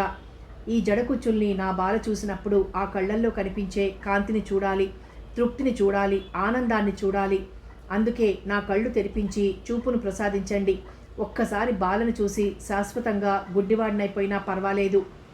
శివ బాధతో విలపిస్తుంటే డాక్టర్ కరుణాకర్ కళ్ళు చెమ్మగిల్లాయి. కర్చీఫ్తో కళ్ళొత్తుకున్నాడు. త్వరలోనే నీకు కళ్ళొచ్చేలా చేస్తాను, ధైర్యంగా ఉండు అని చెప్పి అక్కడి నుంచి బయలుదేరాడు. బాల, శివ కోసం అల్లాడిపోతున్న బాల కరుణాకర్ పిలుపుతో తిరిగి చూసింది. బిత్తరపోయాయి ఆమె కళ్ళు. డాక్టర్ శివ తమ ప్రేమ గురించి చెప్పాడా? చెప్తే కరుణాకర్ భావాలు ఎలా ఉంటాయి? తన జీవితం ఏమవుతుంది? కళ్ళెత్తి కరుణాకర్ వైపు తేరిపారా చూసింది బాల. నిశ్చలంగా స్థిరంగా నిలబడి ఉన్నాడు కరుణాకర్. పాపం శివ పరిస్థితి తలుచుకుంటే దయనీయంగా ఉంది. ఏ ఊరు అని అడిగినా, ఎవరున్నారని అడిగినా ఏం చెప్పడం లేదు. ఎంత అడిగినా తనకి ఎవరూ లేరని మాత్రం అంటున్నాడు అన్నాడు గంభీరంగా కరుణాకర్. బాల కళ్ళు దించుకుని నిశ్చలంగా ఉండిపోయింది. మనసంతా ఆలోచనలతో సుళ్ళు తిరుగుతోంది. అంటే తను ఈ డాక్టర్కు భార్యనయ్యానన్న సంగతి శివకు తెలిసిందా? తెలిసి నిజం చెప్పలేదా? ఆమె ఆలోచనలు ఒక కొలిక్కి రాకముందే కరుణాకర్ అందుకున్నాడు. చూడు బాల, నేను డాక్టర్ని. నా ఆశయాల్ని పూర్తి చేయవలసిన బాధ్యత నీ మీద కూడా ఉంది. పాపం శివ మానసికంగా బాగా దెబ్బతిని ఉన్నాడు. కొన్నాళ్ళు నువ్వు అతనికి నర్సుగా సపర్యలు చేస్తే నేనా? దెబ్బతిన్న లేడిలా తుళ్ళిపడింది బాల. తప్పేముంది? ఒక ప్రాణిని కాపాడవలసిన ధర్మం మన మీద ఉంది. రెడీగా ఉండు, ఇప్పుడే వస్తాను అంటూ బాల జవాబుకు ఎదురు చూడకుండా గబగబా అక్కడి నుంచి నడిచాడు కరుణాకర్. బెడ్ మీదున్న శివను చూడ్డంతో బాలకు ఒక్కసారి దుఃఖం పొంగుకొచ్చింది. తైల సంస్కారం లేని తల, మాసిన గడ్డం, కళ్ళకు బ్యాండేజీతో దీనంగా ఉందతని ముఖం. బావా అంటూ గబాల్న ముందుకు రాబోయి టక్కున ఆగిపోయింది. ఎవరిది? డాక్టర్ గారా? శివ జడకుచ్చులున్న పెట్టెను గుండెల మీదకి లాక్కొని ఆతృతగా అడిగాడు. గాజులు గలగలలాడాయి. వచ్చింది తనకు అదివరలో సపర్లు చేసే నర్సు సరోజ అనుకున్నాడు శివ. నువ్వు అమ్మా సరోజ? గొంతు తడారిపోతోంది. కాస్త మంచినీళ్ళు ఇవ్వమ్మా అర్థించాడు శివ. బాల మంచినీళ్ళు ఇచ్చింది. ఆమె చెయ్యి అప్రయత్నంగా శివ గుండెల మీదున్న పెట్టె మీదకు జరిగింది. వద్దమ్మా, ఈ పెట్టెను మాత్రం పట్టుకోవద్దు. నా ప్రాణమంతా ఇందులోనే ఉంది. నా బాల నా కంటపడాలి. ఇందులో ఉన్న బంగారు జడకుచ్చులు ఆమెకు కానుకగా ఇవ్వాలి. పచ్చని పావడాతో జడకుచ్చుల పూల జడతో నా బాలకు దుఃఖమాగక శివ అంది బావురుమంటూ. అదిరిపడ్డాడు శివ. శివ శివ ఎవరిదా గొంతు? సందేహం లేదు. శివ కలవరపాటుతో అంటుండగానే బాల అమాంతంగా పైకి లేచింది. సరోజ, అమ్మా సరోజ, నా బాలొచ్చిందమ్మా. బాల ఎక్కడ? నువ్వెక్కడ? రా బాల, దగ్గరకు రా. ఒక్కసారి శివ అని నోరారా పిలు. శివ రెండు చేతులు ముందుకు చాచి వెతుకుతుంటే శివ దగ్గరికి చేరుకోలేక, అతనితో నిజం చెప్పలేక బాల తనలో తాను కుమిలిపోయింది. ఒక్క క్షణం కూడా అక్కడ ఉండలేక చెప్పున వెనుదిరిగింది. కానీ అలా వెనుదిరగడంలో కాకతాళీయంగా బాల చీరచెంగు శివ చేతికి చిక్కింది. బాల కెవ్వుమంది కింద పడబోయింది. అలా జరగకుండా చీరచెంగుతో పాటు బాలను కూడా పొదివి పట్టుకున్నాడు శివ. వదులు శివ, నన్ను తాకకు గింజుకుంది బాల. బాలా, అవును, నేనిప్పుడు పెళ్ళైన దాన్ని, పరాధీనను, వదులు. నెత్తి మీద పిడుగుపడ్డట్లు అదిరిపడ్డాడు శివ. చప్పున బాల రెండు చేతులు విడిచిపెట్టాడు. నేల మీద కొరిగిపోయాడు. లేదు, నేను నమ్మను. నా బాల నన్ను మోసం చేయలేదు కంపించిపోతూ అన్నాడు శివ. అవును బావా, నేను చెప్పేదంతా నిజం. కావాలంటే నా మెడలో ఉరితాడులా ఉన్న ఈ పసుపు తాడు చూడు. పైట చాటునున్న సూత్రాల్ని బయటకు తీసింది బాల. శివ కళ్ళకు ఏమీ కనిపించలేదు. ఒక్క ఊపున బ్యాండేజీ లాగేయబోయాడు. బావా అంటూ వారించింది బాల. అది తీయొద్దు, తీస్తే కళ్ళకు ప్రమాదం. పర్వాలేదు, నువ్వే నాకు కాకుండా పోయినప్పుడు ఈ కళ్ళు ఉండేందుకు? బావను ఆపడం బాల వశం కాలేదు. నీ కాళ్ళు పట్టుకుంటాను. జరిగింది వింటే నువ్వు నన్ను అపార్థం చేసుకోవు. నా మాట విని ఆ బ్యాండేజీ తీయకు బావా, తీయకు. బావురమంటూ శివ కాళ్ల మీద కొరిగిపోయింది బాల. అప్రయత్నంగా శివ చేతులు బ్యాండేజీ మీద నుండి తప్పుకున్నాయి. జరిగింది చెప్తాను, మనసు రాయి చేసుకుని విను బావా. ఆ తర్వాత నాది తప్పో, ఇలా జరిపించిన ఆ విధిది తప్పో నువ్వే నిర్ణయించు అంటూ శివ చేతిని తన చేతిలోకి తీసుకుని నెమ్మదిగా మంచం మీద కూర్చోబెట్టింది బాల. శివ మరబొమ్మలా కూర్చున్నాడు. బాల చెప్పడం మొదలుపెట్టింది. సంధి చీకట్లు ముసురుకుంటున్నాయి. శివపార్వతుల దేవాలయం అరుగు మీద బాల ఒంటరిగా మౌనంగా కూర్చుని ఉంది. తనంటే ప్రాణం పెట్టే బావ తన జడకుచ్చుల కోసం పట్నం వెళ్ళాడు. ఎన్ని కష్టాలు పడుతున్నాడో బావకసలు పట్నమే తెలీదు. ఉద్యోగం ఎవరిస్తారు, ఎవరింట ఉంటాడు, అన్నం తింటున్నాడో లేదో. పాపిష్దాన్ని జడకుచ్చులు కోరకపోయినా బావ ఈ ఊరు విడిచి నన్ను విడిచి వెళ్ళి ఉండకపోను. బాలమ్మ బాధపడకమ్మా, శివ తొందరలోనే వస్తాడు. నీకు బంగారు జడకుచ్చులు తెస్తాడు. రేపో మాపో తప్పకొచ్చేస్తాడు. పదమ్మా, చీకటి పడుతోంది అంటూ బయట ఆకాశ దీపం వెలిగిస్తూ అన్నాడు పూజారి. బాల నెమ్మదిగా పైకి లేచింది. ఒంటరిగా వస్తున్న బాల ఎదురుగా కనిపించిన ఆకారాన్ని చూసి ఒక్కసారి ఆగిపోయింది. బలరాం చప్పున ముఖం తిప్పుకొని నడక వేగాన్ని హెచ్చించింది. ఆగు బాల, ఎందుకలా కంగారు పడతావు, నేనేగా అంటూ ముందుకొచ్చి బాల చేయి పట్టుకున్నాడు. అంతే, బలరాం చెంప చెల్లుమంది. గిర్రున పక్కకు తిరిగింది. జగ్గు దారికి అడ్డంగా నిలబడి ఉన్నాడు. దారి వదులుతావా, ప్రాణం తీయమంటావా, భద్రకాళిలా గర్జించింది బాల. అమాంతంగా జగ్గు బాల మీదికి దూకబోయాడు. జగ్గు, బలరాం కంఠం కంగుమంది. బలరాం కనుసాగి చేశాడు. జగ్గు ఆగిపోయాడు. బలరాం చిరునవ్వుతో బాల వైపు తిరిగాడు. శభాష్ బాల, చిన్న పరీక్ష పెట్టాలని దారి కాచాను. నిప్పులాంటి దానివని నిరూపించుకున్నావు, వెళ్ళు అంటూ దారి వదిలాడు బలరాం. చీత్కారంగా ఒక్కసారి వారి వైపు చూసి చకచకా కదిలింది బాల. ఏంటి బాస్, అరిచేతికి చిక్కిన అవకాశాన్ని అనవసరంగా వదిలేశావు? బాల వెళ్ళిన తర్వాత నెమ్మదిగా అడిగాడు జగ్గు. కావాలనే ఆ పని చేశాను. నమ్మకంగా మెళ్ళో తాళిగట్టి తీసుకుపోదాం పట్నం అంటూ ఓ విషపు నవ్వు నవ్వాడు బలరాం. అదే సమయంలో కోతల నుంచి వస్తున్న ఓ కోమలాంగి వారి కంటపడింది. ఆమె మెడలో నగలున్నాయి. దారి కాచారిద్దరు. ఆ కోమలాంగి నోరు నొక్కి గుబురుగా ఉన్న చెట్ల చాటుకు లాక్కుపోయారు. ఎదిరించిందామె. అంతే, నోరు నొక్కి తనివి తీరా అనుభవించి తర్వాత ఆమెని దారుణంగా చంపేశారు. శవం మూడో కంటికి కనబడకుండా చెట్ల మధ్య గొయ్యి తీసి పూడ్చేశారు. చిరునవ్వుతో ఇద్దరు ఆమె ఒంటి మీదున్న నగలతో బయటపడ్డారు. బలరాం జగ్గులు ఇద్దరు పాపభీతి గాని దయాదాక్షిణ్యాలు గాని లేని పరమ కిరాతకులు. ఎన్నో హత్యలు దోపిడీలు చేసి జైలు నుండి తప్పించుకున్న నరరూప రాక్షసులు. ఆ పల్లెలో తిష్టవేసి ఎంతమంది అమాయకురాళ్ల మాన ప్రాణాలను బలిగొన్నారో ఎవరికీ అంతు చిక్కలేదు. బాలను దక్కించుకోవడానికి బలరాం జగ్గులు ప్లాన్ వేశారు. ఆ ప్లాన్ ప్రకారం సత్యం చీపురు పుల్లలు ఏరుతున్న చోటికొచ్చారు. వ్యాపార నిమిత్తం పట్నం వెళ్తున్నాం, రేపొస్తాం, ఈ డబ్బు ఇంటి దగ్గర ఉంచు బావా అని 5,000 రూపాయలు సత్యం చేతికిచ్చాడు. సత్యం ఆ డబ్బును బొడ్లో దాచి సాయంత్రం ఇంటి ముఖం పట్టాడు. సరిగ్గా సగం దూరం రాబోయేసరికి ఓ నిర్జన ప్రదేశంలో 2 ముసుగు ఆకారాలు జగ్గు బలరాంలు వచ్చి సత్యాన్ని కత్తితో బెదిరించి 5,000 కాజేసి పరారయ్యారు. సత్యం ప్రతిఘటించిన లాభం లేకపోయింది. ఇంటికొచ్చిన సత్యం ఆందోళనగా కనకానికి ఈ విషయం చెప్పాడు. మహమ్మారిలా విరుచుకుపడింది కనకం. బాల నిర్ఘాంతపోయింది. బలరాంకి ఏం సమాధానం చెప్పాలో తెలియడం లేదు. గాబరాగా చెల్లెలతో అన్నాడు సత్యం. ఆ రాత్రి అన్నా చెల్లెలు ఇద్దరూ అన్నం ముట్టుకోలేదు. చెరోవైపు దీనంగా దిగులుగా కూర్చునుండిపోయారు. మర్నాడు బలరాం జగ్గులొచ్చారు. జరిగింది సత్యం చెప్పాడు. బలరాం జగ్గులు ఆలోచనల్లో పడ్డట్లు నటించారు. అది వ్యాపారం డబ్బు, వెంటనే బ్యాంకుకు కట్టాలి, లేకపోతే పోలీసులు చర్య తీసుకుంటారు. బలరాం కపట నాటకం మొదలెట్టాడు. పోలీసులు మాటెత్తడంతో గతుక్కుమన్నాడు సత్యం. బాల అవాక్కైంది. పోనీ ఓ పని చేస్తే జగ్గు కల్పించుకున్నాడు. అందరూ ఆశగా అటు చూశారు. ఏం లేదు, బలరాం బాలల పెళ్లి ఖర్చు గురించి వాడుకుంటున్నట్లు శుభలేఖలు వేయించి బ్యాంకుకు చూపిస్తే బలరాం మాట మీద హామీ మీద బ్యాంకు వారు చర్య తీసుకోకపోవచ్చు అన్నాడు జగ్గు. సత్యం తలెత్తాడు ఆశ్చర్యంగా. ఇంకేం అని కనకం గబగబా భర్త దగ్గరికి వచ్చింది. చూడండి, మీరెలాగో 5,000 తేలేరు కనుక ఈ గండం గట్టెక్కాలంటే ఈ పెళ్లికి ఒప్పుకోక తప్పదు, అనండి అంటూ రెట్టించింది. సత్యం చివ్వున పైకి లేచాడు. నా కంఠంలో ప్రాణముండగా ఇందుకు అంగీకరించను. బాల శివకి పెళ్లి ఎప్పుడు నిర్ణయమైంది. ఆ డబ్బు కోసం నేను జైలుకైనా వెళ్తాను, కానీ బాలను నీ తమ్ముడికి మాత్రం ఇవ్వను అని ఖచ్చితంగా చెప్పాడు సత్యం. అమ్మా బాల, నా పసుపు కుంకుమల్ని కాపాడాల్సిన బాధ్యత నీ మీద ఉంది. నా తమ్ముడు నిన్ను పువ్వుల్లో పెట్టి పూజిస్తాడు. ఈ పెళ్లికి ఒప్పుకో తల్లి. బిడ్డ పాప లేనే లేరు. కట్టుకున్న భర్త కూడా దూరమైతే నేను బ్రతకలేను. మీ అన్నయ్య జైలుకెళ్తే ఆ పోలీసు సచ్చినోళ్ళు బ్రతకనీయరమ్మా అంటూ మొసలి కన్నీరు కారుస్తూ కనకం బాల దగ్గర శోకాలు పెట్టింది. భగవంతుడా, ఏమిటి నాకీ పరీక్ష? బాల పార్వతీ పరమేశ్వరుల ఆలయం దగ్గరకు పరిగెత్తుకొచ్చింది. ఆ దంపతుల పాదాల ముందు మోకరిల్లింది. బావ జాడ తెలియలేదు.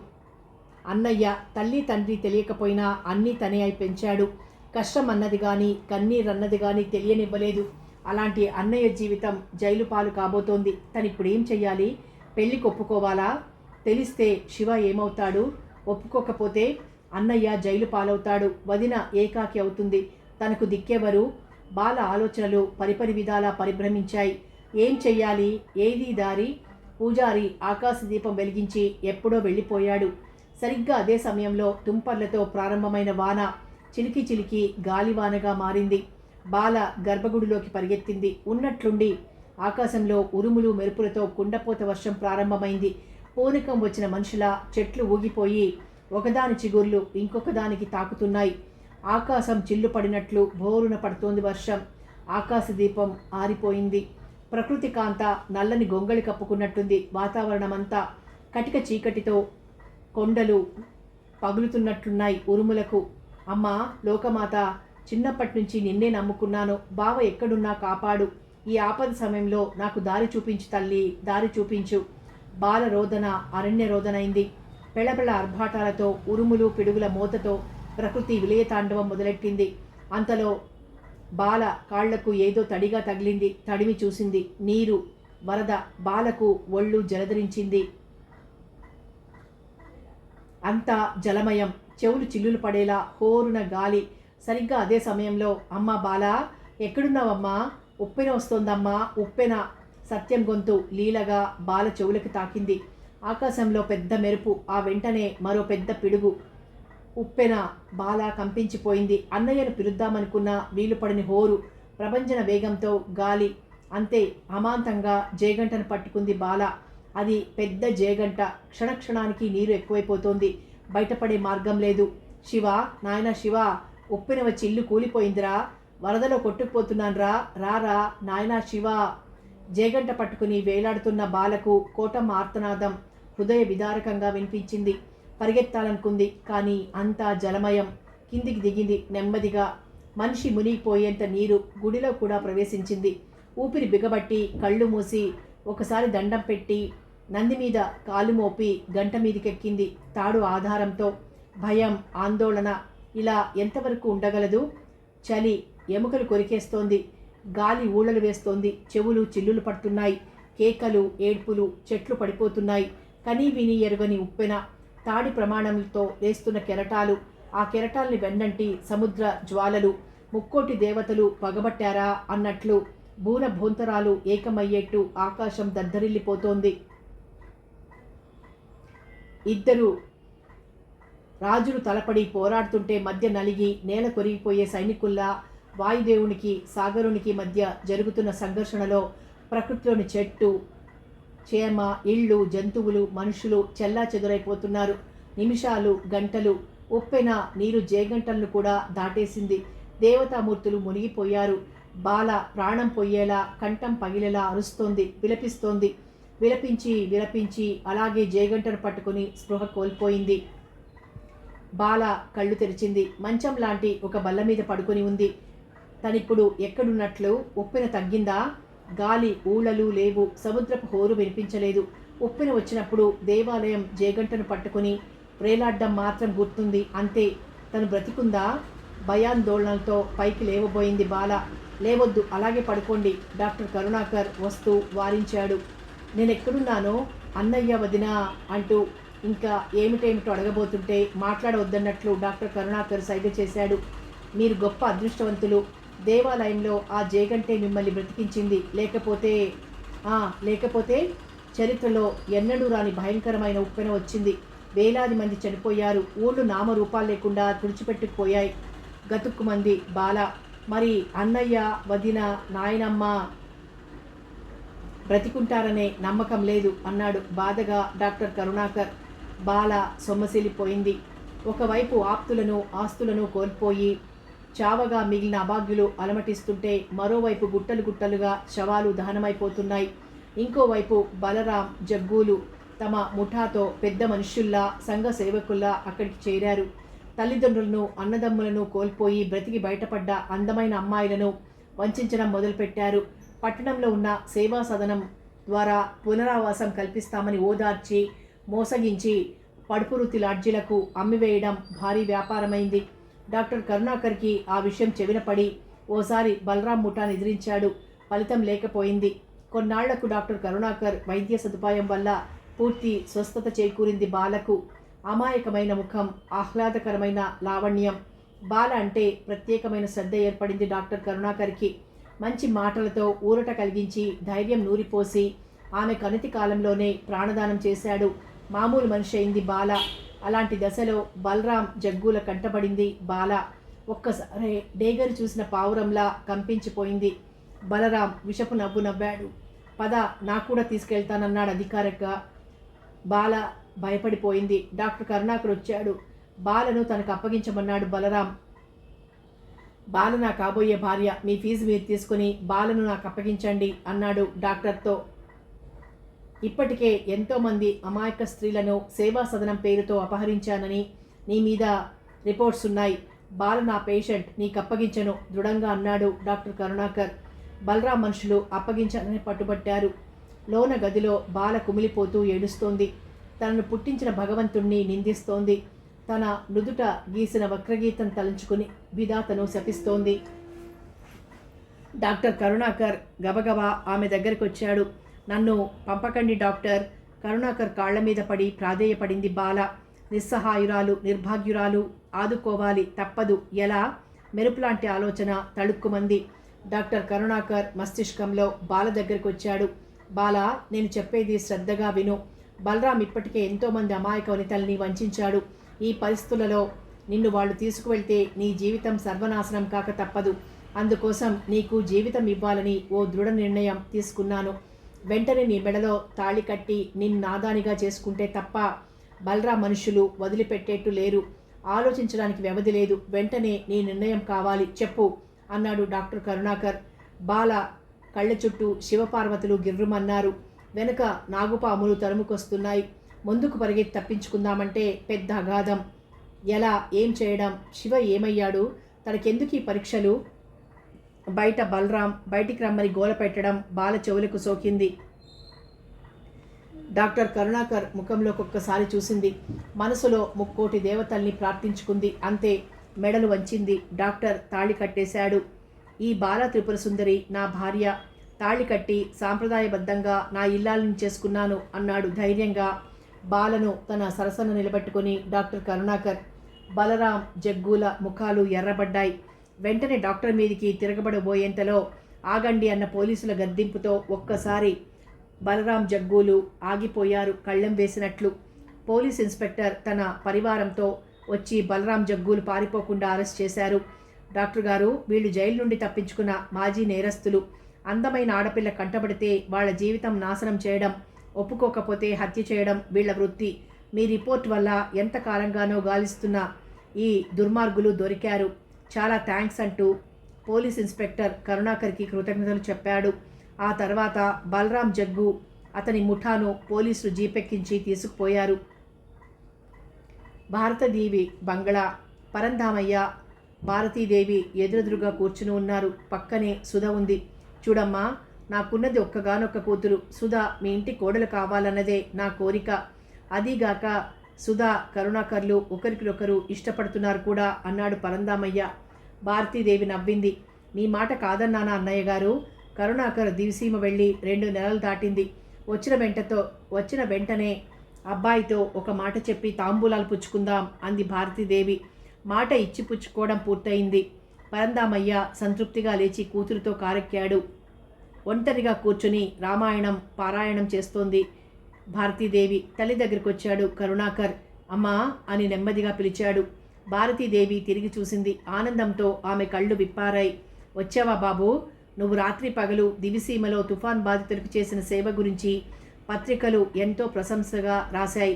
నీలాంటి కొడుకును కన్నందుకు ఈ తల్లి జన్మ ధన్యమైంది బాబు. జగదభిరాముణ్ణి గన్న కౌశల్యనేమోననిపిస్తోంది అంటూ ఆనంద బాష్పాలు రాల్చింది భారతీదేవి. కరుణాకర్ తల్లి పాదాలకు నమస్కరించి, ఇదంతా నీ చలవేనమ్మా అన్నాడు. కొడుకును లేవనెత్తి దగ్గరకు తీసుకుంది భారతీదేవి. అమ్మా, నీతో ఒక ముఖ్య విషయం చెప్పాలనుకుంటున్నాను. ఆశ్చర్యంగా చూసింది తల్లి. అవునమ్మా, ఆపదలో ఉన్న ఒక అమ్మాయికి ఆశ్రయం ఇచ్చాను. అనుకోని పరిస్థితిలో ఆ అమ్మాయికి తాళి కట్టక తప్పలేదు. అవాక్కైంది భారతీదేవి. జరిగింది వింటే నీ కొడుకు చేసింది తప్పు కాదని, నీ నిండు మనసుతో తప్పకుండా ఆశీర్వదిస్తావు అని బాలను తను కాపాడటం, ఆ తర్వాత బలరాం బారిన పడకుండా తాళి కట్టడం అంతా వివరించాడు. జవాబు చెప్పలేకపోయింది తల్లి. ఆ అమ్మాయి ఎక్కడా? ఆతృతగా అడిగింది భారతీదేవి. అంతవరకు తన గదిలో ఉండిన బాల దగ్గరకు తల్లిని తీసుకొచ్చాడు కరుణాకర్. బాలను తేరిపారా చూసింది భారతీదేవి. లక్ష్మీ కళతో ఉన్న బాలను చూసి అబ్బాయికి తగిన జోడీ అనుకుంది మనసులో. మరి సుధా ఏం సమాధానం చెప్పాలి? తల్లిని బాలకు పరిచయం చేశాడు కరుణాకర్. బాల భారతీదేవి పాదాలకు నమస్కరించింది.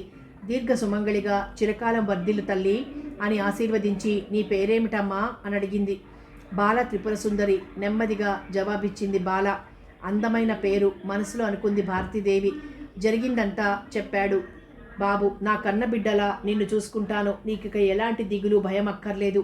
అయినవారు లేరని బాధపడకమ్మా అంటూ బాలను హృదయానికి హత్తుకుంది భారతీదేవి. ఆమె హృదయంలో తలదాచుకుని బావురు మంది బాల. ఆ రాత్రి బాల కరుణాకర్ల మధురమైన మొదటి రాత్రికి శోభనం గదిని శృంగార మందిరంగా అలంకరింపజేసింది భారతీదేవి. బాల గదిలోకి కరుణాకర్ వచ్చాడు. గది తలుపులు మూసుకున్నాయి. పాలరాతి బొమ్మలా నిలబడి శూన్యంలోకి చూస్తున్న బాలను చూశాడు కరుణాకర్. తన అనురాగానికి, అమ్మ ఆదరణకు బాల ఎంతో ఆనందిస్తుంది. తన అదృష్టానికి ఉప్పొంగిపోతుంది. దైవికంగా లభ్యమైన బాల తన జీవితానికి ఒక అపూర్వ వరం. బాలను కూడిన సుఖం స్వర్గాన్ని మరిపిస్తుందని ఎన్నెన్నో ఆలోచిస్తూ ఊహల శిఖరాలపై ఆశల హర్మ్యం కట్టుకుంటూ బాలను చేరాడు కరుణాకర్. పొంగి పొరలే కన్నీటితో కరుణాకర్ పాదాల మీద వాలిపోయిన బాలను చూసి కరుణాకర్కి అర్థం కాలేదు. ఏమిటి త్రిపుర? లేవనెత్తి అనునయంగా కన్నీరు తుడిచాడు. ఆనందంతో ఓలలాడవలసిన ఈ క్షణంలో నీ కంట కన్నీరా? ఆశ్చర్యంగా అడిగాడు కరుణాకర్. నన్ను క్షమించండి. నా మనోమందిరంలో ఒక దేవుణ్ణి ప్రతిష్ఠించి ఏనాడో జరిగిపోయింది. నా హృదయ పలకంపై ఆ దేవుని రూపు చెరపలేను.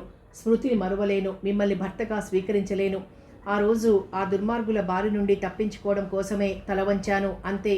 కానీ ఈ మనస్సు ఏనాడో ఒకరికి అంకితమైపోయింది అంటూ గోడకు తలబాదుకోసాగింది బాల. షాక్ తిన్నాడు కరుణాకర్. ఊహల శిఖరాలు విరిగి ఆశల హర్మ్యం నేలకూలిపోయింది. బాలను నివారించాడు. మీరు మీ అమ్మగారు నా పాలిట దేవతామూర్తులు. నా మీద దయ ఉంచి నన్నిలా వదిలేయండి. భయపెట్టి బాధపెట్టి ప్రశ్నిస్తే మాత్రం ఇక్కడే ప్రాణాలు వదులుతాను. కరుణాకర్ కాళ్ల కింద భూమి కంపించింది. నోట మాట పెగల్లేదు. ప్రపంచమంతా గిర్రున తిరిగినట్లయింది. ఎంత పొరపాటు జరిగిపోయింది. పెళ్లి కాకముందు త్రిపుర మరొకరికి మనసిచ్చిందా? ఆమె మనసు తెలుసుకోకుండా తాను తాళి కట్టాడా? ఎంత ఘోరం! ఇప్పుడేం చేయడం? తన కోడలి ఆకాంక్షలు తెలిస్తే అమ్మ ఎంతగా కుమిలిపోతుంది. నిర్మలమై నిశ్చలమైన తటాకం లాంటి తన మనసులో బాల రాయి విసిరింది. అందులో అంతులేని ఆలోచనల మధ్య చక్రబంధితుడయ్యాడు కరుణాకర్. చివరికో నిర్ణయం తీసుకున్నాడు. గబగబా బాల దగ్గరికి వచ్చాడు. చూడు బాల, నీకు నా పరంగా కానీ అమ్మ పరంగా కానీ ఏ నిర్బంధము రాదు. పరాధీనమైన నీ మనస్సు బలవంతంగా నాకు సొంతం కావాలనుకునే మూర్ఖుణ్ణి కాదు. నిరభ్యంతరంగా ఇక్కడే ఉండొచ్చు. ఈ ఇంటి ఆడపడుచుగా నా దృష్టిలో ఎప్పుడు నీకు గౌరవమైన స్థానం ఉంటుంది. అయితే చిన్న అభ్యర్థన దీనంగా అడిగాడు కరుణాకర్. ఏమిటన్నట్టు కళ్ళెత్తి చూసింది బాల. నా పెళ్లి గురించి అమ్మ ఎన్నెన్నో కలలు కంది. అనుకోని పరిస్థితుల్లో నీకు తాళిగట్టిన అమృత హృదయంతో మన్నించింది. ఇప్పుడు ఇలా అని తెలిస్తే చాలా బాధపడుతుంది.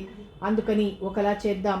అమ్మ దృష్టిలోనూ బయట ప్రపంచానికి మనం భార్యాభర్తలుగానే ప్రవర్తిద్దాం. కానీ ఇక్కడ ఈ గదిలో నీకు ఏ అపవాదు రాకుండా నేను కాపాడుతానంటూ బాల తల మీద చేయి వేసి ప్రమాణం చేశాడు కరుణాకర్.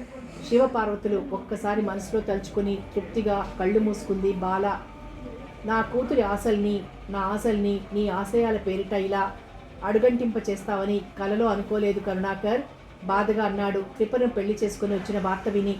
కరుణాకర్ దగ్గరికి హుటాహుటిన వచ్చిన పరంధామయ్య కరుణాకర్ జరిగింది సాకల్యంగా వివరించాడు. అయినా పరంధామయ్య శాంతించలేదు. భారతీదేవి ఎటూ చెప్పలేక ఏమీ అనలేక మౌనంగా ఉండిపోయింది. అదే సమయంలో సుధ వచ్చింది. అంతా వింది. ఒక్కసారి తండ్రి వైపు తిరిగింది. ఇందులో కరుణను నిందించవలసిన కారణం కనిపించదు నాన్న. మనిషి పరిస్థితులకు బానిస. అదే పరిస్థితుల్లో నేనుంటే ఇలాంటి త్యాగం చేయొద్దంటారా? అమాయకమైన ఒక ఆడపిల్లను బలిపశువుని చేసి చూస్తూ కసాయి వాళ్లకు అప్పగించమంటారా? తప్పు చేశావని ఒక మనిషిని ఎత్తి చూపించేటప్పుడు ఆ తప్పు ఎందుకు చేశాడు అని కూడా ఆలోచించాలి.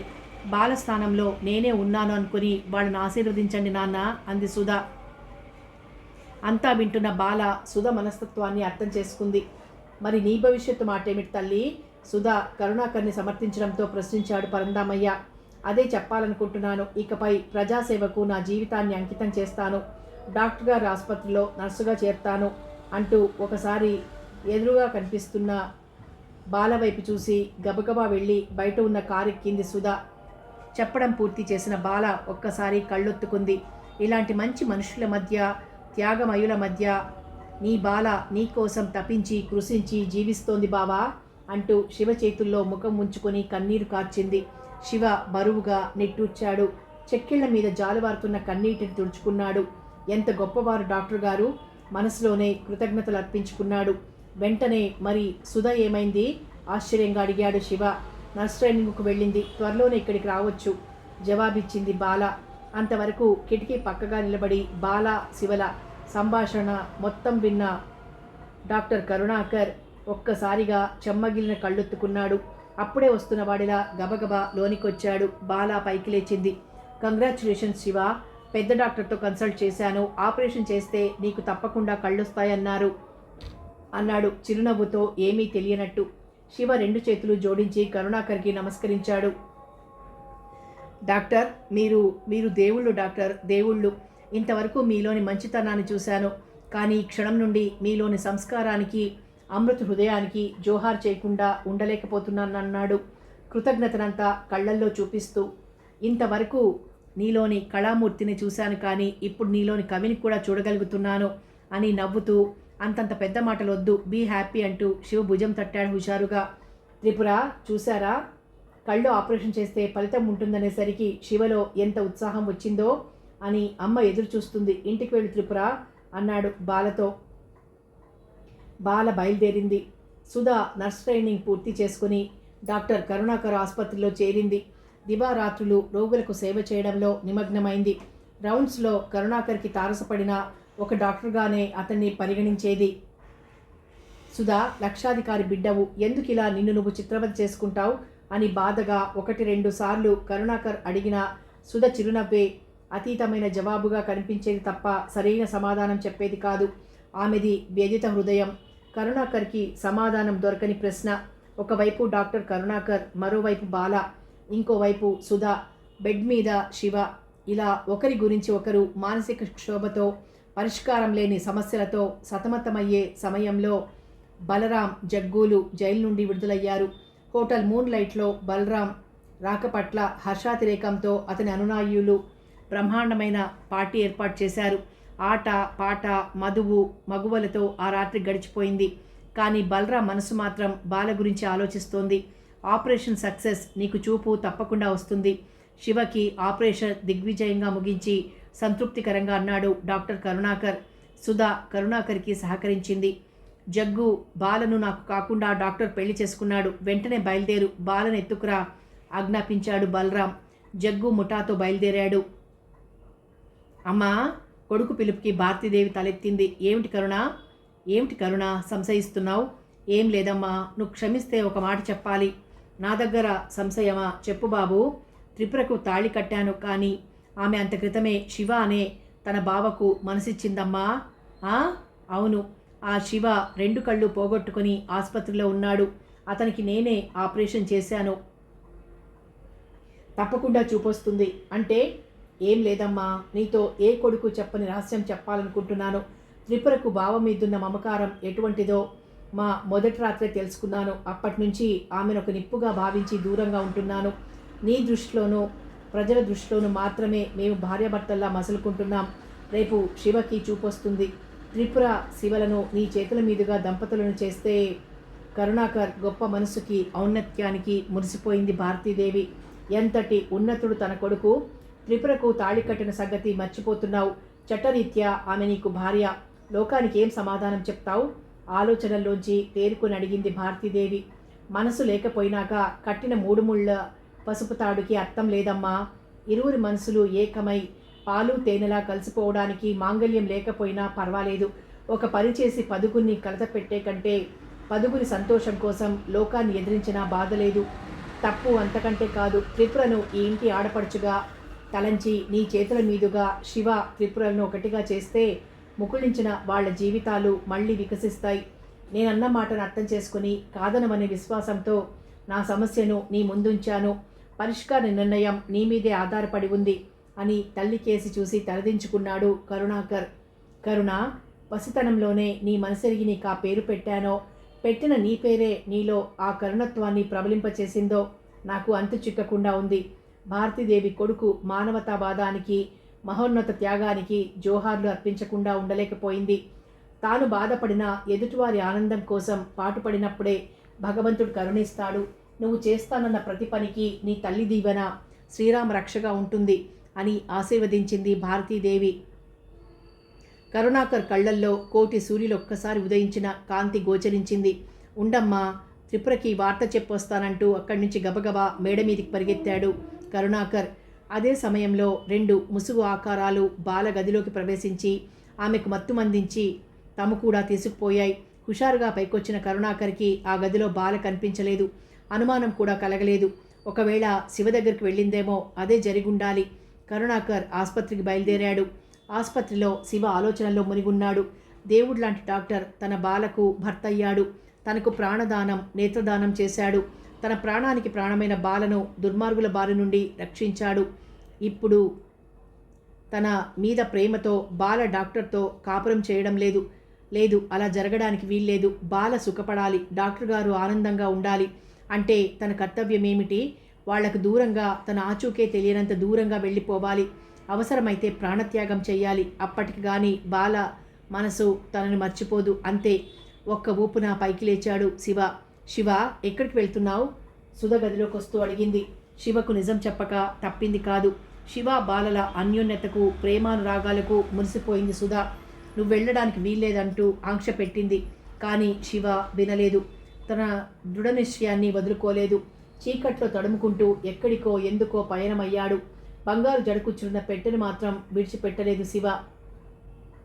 శివ వెళ్ళిపోతున్న విషయం చెప్పడానికి సుధ బయలుదేరబోతుండగా కరుణాకర్ వచ్చాడు. అక్కడ బాల లేదు, ఇక్కడ శివ లేడు.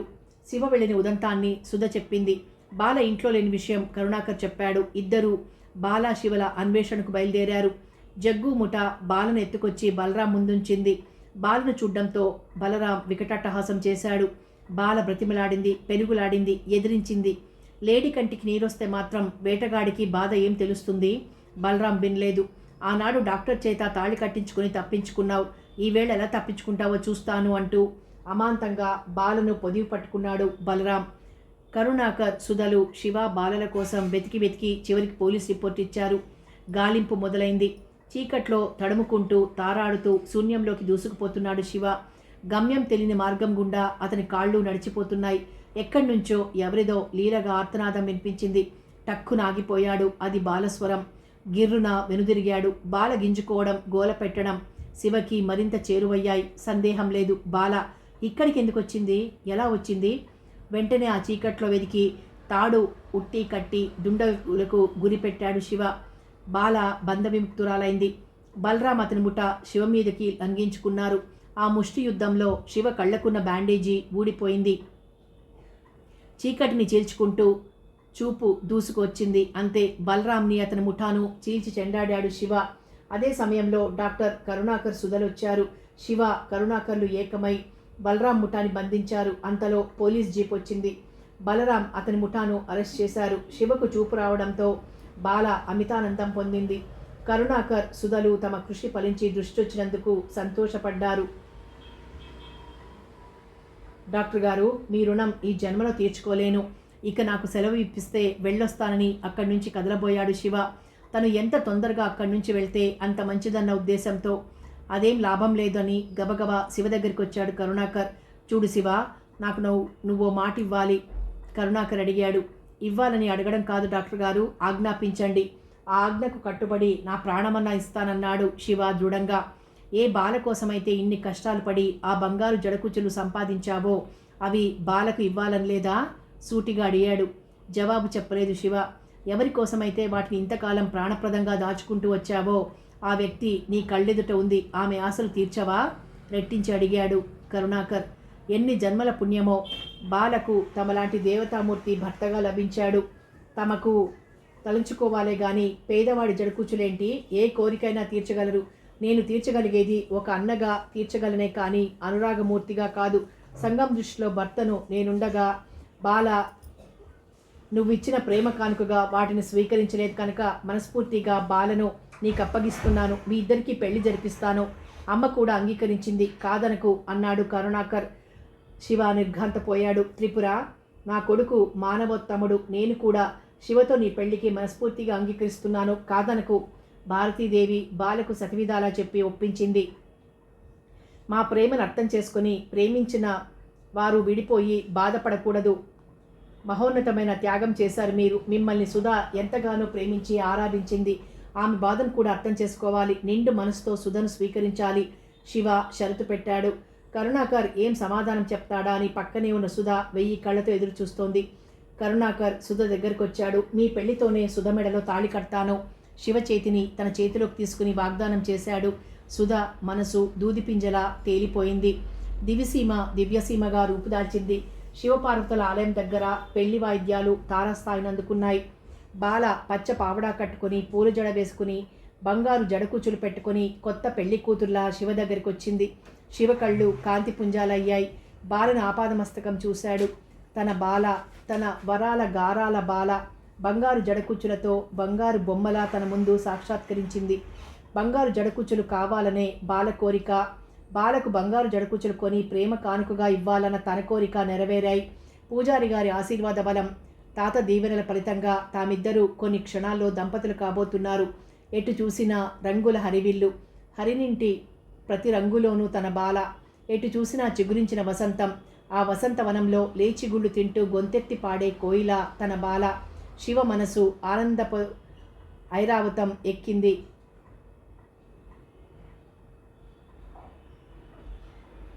అది స్వర్గలోకాన్ని దాటుతోంది. శివ బాల దగ్గరకు వచ్చాడు. ఆమె 2 చేతులు పట్టుకున్నాడు. దేవాలయం గోడల మీదున్న ఒకనాడు శివ గీసిన బొమ్మలు ప్రాణం పోసుకొని పలకరిస్తున్నాయి. బాల ముఖంలో ఏ భావము కనిపించలేదు. ఆమెకు ఏ మాట వినిపించలేదు. దేవాలయం గోడల మీద శివ గీసిన బొమ్మలే కనిపిస్తున్నాయి. చిన్ననాటి ఆ పాట లీలగా వినిపిస్తోంది. ఒక్కొక్క అడుగు ముందుకు వేస్తూ ఒక్కొక్క బొమ్మను దాటుతోంది. మాటల కందని మధుర భావనలో తేలిపోతూ శివ బాల అడుగు వేస్తూ దేవాలయం చుట్టూ తిరుగుతున్నారు. పెళ్లి వాయిద్యాలు మంగళకరంగా మార్మోగుతున్నాయి. పెళ్లి మంత్రాలు వేదఘోషలో ప్రతిధ్వనిస్తున్నాయి. పూల దండలతో సుధా కరుణాకర్లు వచ్చారు. పరంధామయ్య భారతీదేవి అప్పటికే వచ్చున్నారు. 2 జంటల పెళ్లిళ్ళు ఒకేసారి జరగడం ఎంతో ముచ్చటగా ఉంది. శివ పెళ్లిపీట దగ్గరికి వచ్చాడు. సుధా కరుణాకర్ నిలబడున్నారు. బాల తన ఆరాధ్య దైవాలైన శివపార్వతులకు దీపం వెలిగించి మనసారా నమస్కరించింది. భారతీదేవి పాదాలంటుకుంది. దేవునిలాంటి కరుణాకర్ని ఆశీర్వదించమని అర్థించింది. కనుల పండువగా పెళ్లి ముచ్చట్లు చూడాలని వచ్చిన జనసందోహం వైపు తేరిపారా చూసింది. శివపార్వతుల సన్నిధిలో పెళ్లి, తన జడలో బంగారు జడకుచ్చులు. అన్ని ఆశలు అన్ని కోరికలు ఆనందంగా తీరే సమయం. బాల సరాసరి పెళ్లిపీటల మీద నిలబడి ఉన్న శివ దగ్గరికి వచ్చింది. అతని కళ్ళలోకి చూసింది. కళ్ళు కలుసుకున్నాయి. బాల శివ పాదాల మీద వాలింది. 2 చేతులతో పాదాలను స్పృశించింది. మంగళ వాయిద్యాలు మార్మోగాయి. తాళి కట్టండి అంటూ బ్రాహ్మణులు హెచ్చరించారు. సుధ మెడలో కరుణాకర్ తాళి కట్టాడు. పాదాలు నంటిన బాల మెడలో శివ తాళి కట్టడానికి ముందు వంగాడు. అంతే, ప్రకృతి స్తంభించిపోయింది. పశుపక్షాదులు చలనం కోల్పోయాయి.